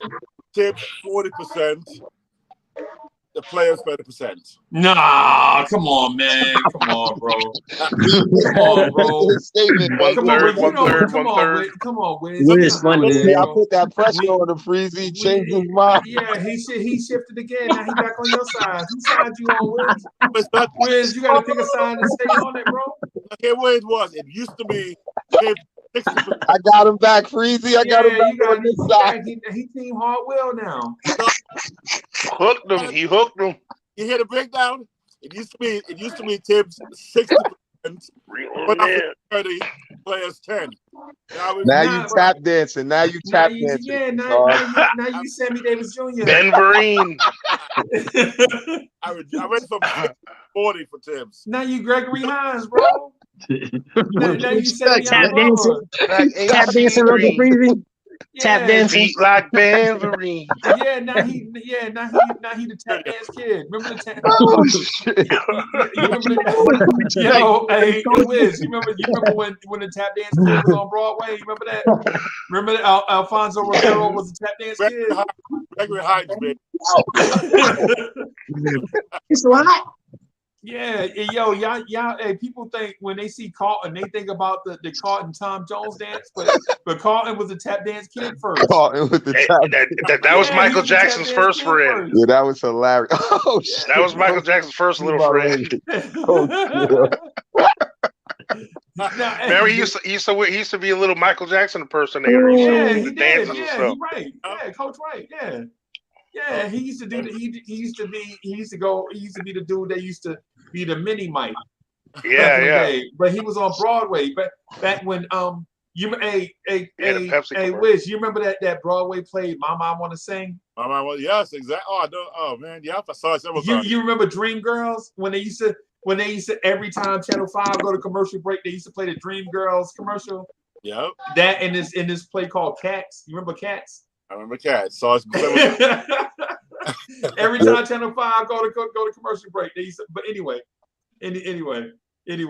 Yeah, Wiz, yo, come on, man. Come on, step into the bad side, bro. Come on. Come on over to the bad side. Step into the bad side. Yo, hard roll. No, I didn't switch, man. I told you. I don't know what side I'm on. When you gave the numbers, it threw you off, Wiz. What'd you say, Coach? I can't figure out what side I want to be, bro. Every day, all this stuff. That's the point, right? Yeah. Get crazy. Right, that means your moderator is a good moderator. When your moderator kind of put a thing out there that have you thinking about both sides, that means the moderator doing good. So shout out to Hardwell. Very good to you, my brother. Like if I was the coach, I know what I would do and try, but I don't know. Yeah, man. Because the thing about conversations is if you come in with just one mindset and you leave with one mindset, then that means the conversation wasn't really that enjoyable. Facts. I changed my mind often hearing a lot of different people's opinions. I would throw one kid. I would let him ride out in the starting line. I would have an experimental spot, like that 2-guard spot right now. To me, right. Let Grimes cook a couple nights. Let IQ cook in the starting lineup a few nights. Let Fournier come off the bench, be our scorer off the bench. What about Cam? Yeah, I would bring in Cam early. I guess I could start him at the times I want to start him. I put him at the 3 and put RJ at the 2. You know, you could do that too. And see, the thing that people don't know about Cam Reddish is we talk about Quentin Grimes being a point guard in high school, but so was Cam. Cam played point in high school too. Oh yeah, he could play 2 probably. Cam just outgrew the position. You don't see 6'8" point guards or 6'8" shoot guards no more. You know what I'm saying? They say just because he's 6'8", he gotta. It's like pigeonholing the opposite way. Can he be a 3? Huh? Can he be a 3? On our team, I'm saying. And RJ at the 2? Well, I personally, and I know this is gonna sound odd, but personally, I would rather play Cam at the 2 and RJ at the 3. I mean, I think that would be more of an experiment to see who does. Yeah, because offensively, yes. Like you know what the good point he could play, cover the threes. You know what the good point is, being that we're trying to figure out, and we don't have a legitimate starting shooting guard. Then if they're going through this process, then they could just say that they trying to give a guy a shot to be one. Maybe I get. Yeah, I agree with it, but I would say Hardwell. The reason why I say that though is think about the experiment as having if you had Jimmy Butler and Paul George. Mm-hmm. If you had Jimmy Butler and Paul George together, right? You wouldn't put Jimmy Butler at the 2 and Paul George at the 3. You would put Paul George at the 2 because he could dribble, pass, and shoot at better than Jimmy Butler, even though Jimmy Butler can do it. Like even though RJ can dribble, pass, and shoot, he doesn't have the natural skills, the vision, and all that stuff of a Cam Reddish, who's a smoother athlete with better handles, better passing when he feel like it. You know what I'm saying? Than RJ, right? I wouldn't just put RJ at the 2 because he's shorter and Cam at the 3 because he's taller. Right. What I would do is, regardless of their height and weight, go by their skill set. Because it's a shooting guard role anyway. That's Yeah, one of the most powerful positions. yeah, because Cam can play make with the basketball. RJ can Mm-hmm. too, but RJ does it as a jumbo guard like Jimmy Butler, like how Mm-hmm. Paul Pierce was a jumbo guard kind of that could do stuff. Like they so big at the position they look like they should be playing another position. Yeah, but I Right, think if you and you remember Anthony Mason? mm-hmm. You remember Anthony Mason with all those small forward skills, but he was built like a power forward. Well, he dribbled and hard. they couldn't guard him. So that's what I was gonna say. What Yeah. about when you cause mismatches by having a bigger guy in that position? That's how the game looks a little now, like Euro players where they want bigs with to try to cause mismatches. You know what I'm saying? To make space. Or I get it. I think the whole point with the shooting guard for RJ, honestly, is why they put him to the 3, because they didn't really believe in his shot the way that, or it wasn't, where they really wanted to be to be a 2 in the NBA. Like when you look at it, And it improved, RJ's a natural slasher. RJ can get to the basket anytime he wants. but is that better for a 2 or a 3 in that position if your handles and your jump shot is really not there? That's what I'm saying. Yeah, it's better for a small forward. Yeah, being that the game is going the way it's going, even if Cam was at the 3, I still think you still get to utilize him because of if his craftiness could fit at a 2, then the 3s won't be able to stay with him. Then I think it should boil down to his energy, his speed, what we see when he's playing enough minutes, because we would have to make that full assessment. You know what I'm trying to say? When we see him play a lot more, then we can see if he's going to fit at the 2 or the 3. Because the amount of energy that you put in and your work effort is going to show if you could play a 2 or a 3. You can't just be a lazy like I can be looking. Maybe he's not motivated. I don't know. But you can more or less put him at a position where dudes would be slower than him. Reference to everybody being faster than him because he don't want to move at the speed he probably could move. Some players just move a little slower, but at the 3, he'll be better. So you will have to wait and see. That's just my little example of waiting to see where he is before you can really determine. Because I don't agree with people saying he could do all this and all that until you see it first. I'm not saying that he don't have it in him, because I don't want to disagree with the people that cover him. You mean see it at the NBA level? At the NBA level, he's already on that ESPN list. We know he could play, blah, blah, blah. He had signs in Atlanta. Great. But I want to see him do it on the Knicks and see where he fits in on this team. So I know he got talent, but the coach, the system, everything's going to affect that. So let's just see what he does before we could say he's going to start at the 2. I could see him starting at the 3 because of that point I just made, and we don't have a bona fide 2. And you put RJ there because he's in his 4th year, and he did average 20 in a season with no point guard. You know what I'm saying? Hey, Hartwell, I'm gonna say this to you, bro. I think this team right here is miscast. Right, the entire roster. Right, and here's why. I think the Knicks should roll. And I said this last year, and I got laughed at. People think I'm crazy. People say I play 2K too much. I don't even play 2K. Right, but here's the thing. I think the Knicks should have a primary ball handler on the floor, 3 wing players, and a rim protector. Right, and run a motion-centric offense that capitalizes on 4 ball handlers being on the floor at the same time, right? Where a defense can't set up into a set defense. They can't say, well, we're going to ice the pick and roll.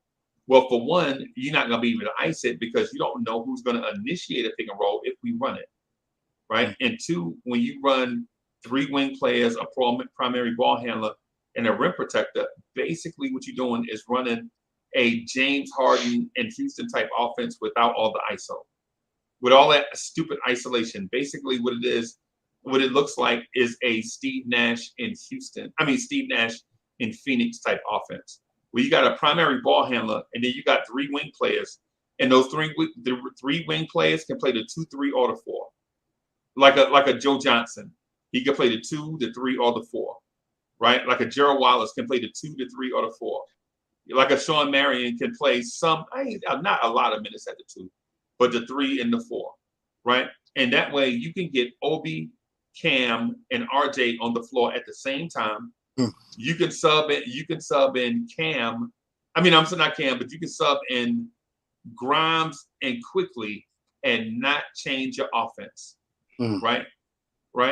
And then with the rim protector, you got Mitch and RJ. Now, what you do with Julius Randle, I don't know. I don't even care.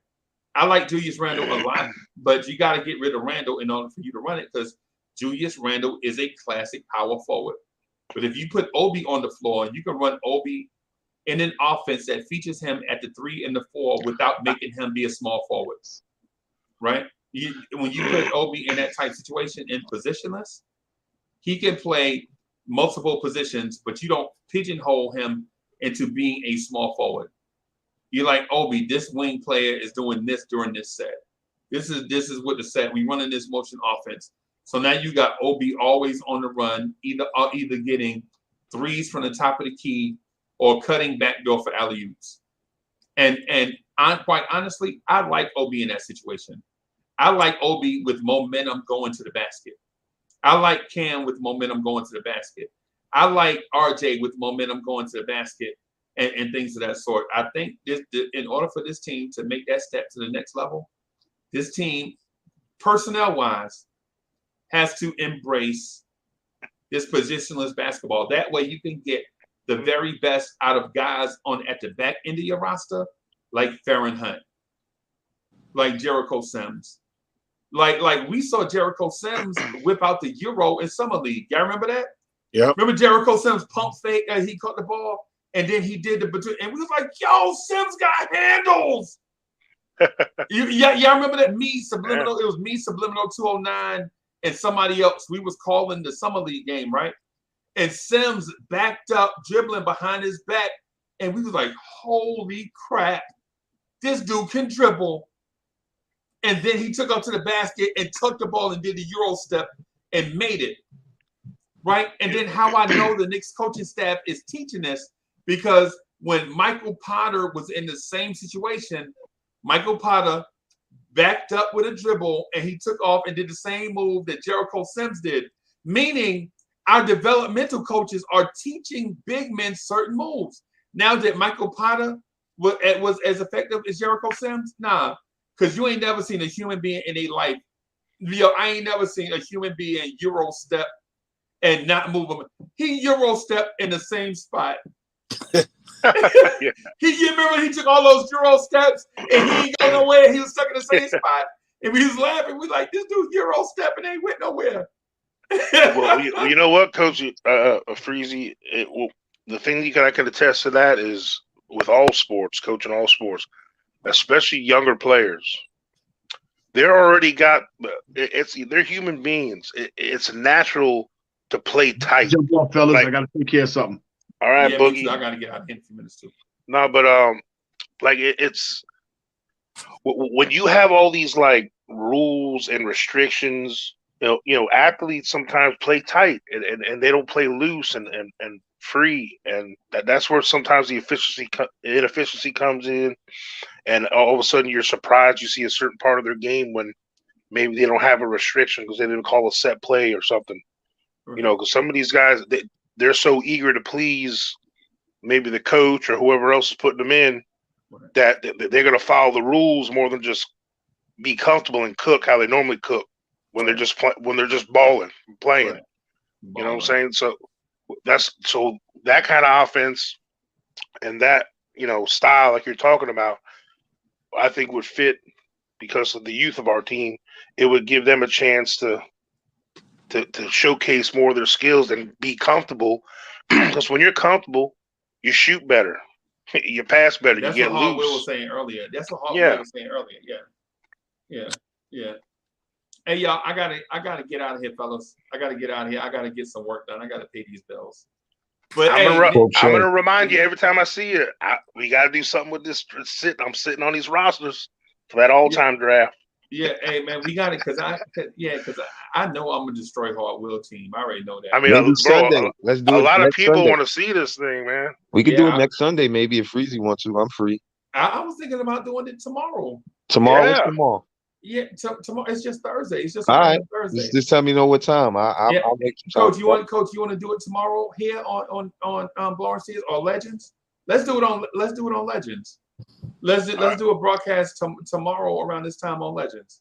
All right. Yeah, make it right at 12 because that's my I have an hour lunch break at that time. Man, you working? Yeah, How many jobs you got? I know you said that you had 5 jobs, but I didn't know you worked them all my the time. orientation I'm in it's a 2-week orientation, bro. Oh, whatever, bro. Whatever. You got how many jobs you get? You driving It's taxis? virtual. I only got one. Shoot, I don't live to work. I work to live. You know what I'm saying? He's not Jamaican. Yeah, I got 3 jobs. Everything got to be about Jamaica. Everything got to be about Jamaica. Sarge gonna represent, boy. I'm the housekeeper, the beekeeper. Sarge always represent, man. But yo, can I want a shot? We on later tonight. For the love of the game. Shout out to the whole chat. Dope show, Freezy. Sarge, Coach. Dope show. Jay Boogie, Jay, everybody that was on the panel, man. Dope show today. Pull up before the love of the game. We going on like around between 6 or 7. Pull up. I'll catch you, bro. Sure. I just found out my son just texted me. They put him at starting Jack linebacker. Okay. For this week's game. Okay. They're playing the number 5 team in the country, D2. Okay. And the quarterback he's playing is the defending Harlan Hill Trophy winner. That's like the D2 Heisman. Oh wow! Yeah. Okay. So for you guys that don't know about the Jack linebacker position, you got to think like Lawrence Taylor, DeMarcus Ware, like that kind of outside backer. We used to call them spur. Pressure in the back. Spur backer, yeah. Pressure in the back. That's dope. Joker. Wish him luck, Coach. Wish him luck, Coach. Yeah, man. He's excited. True freshman, bro. That's big. He's excited. Yeah, all right, please. See you later, bro. All right, peace. I'll see y'all tonight. All right, later. All right.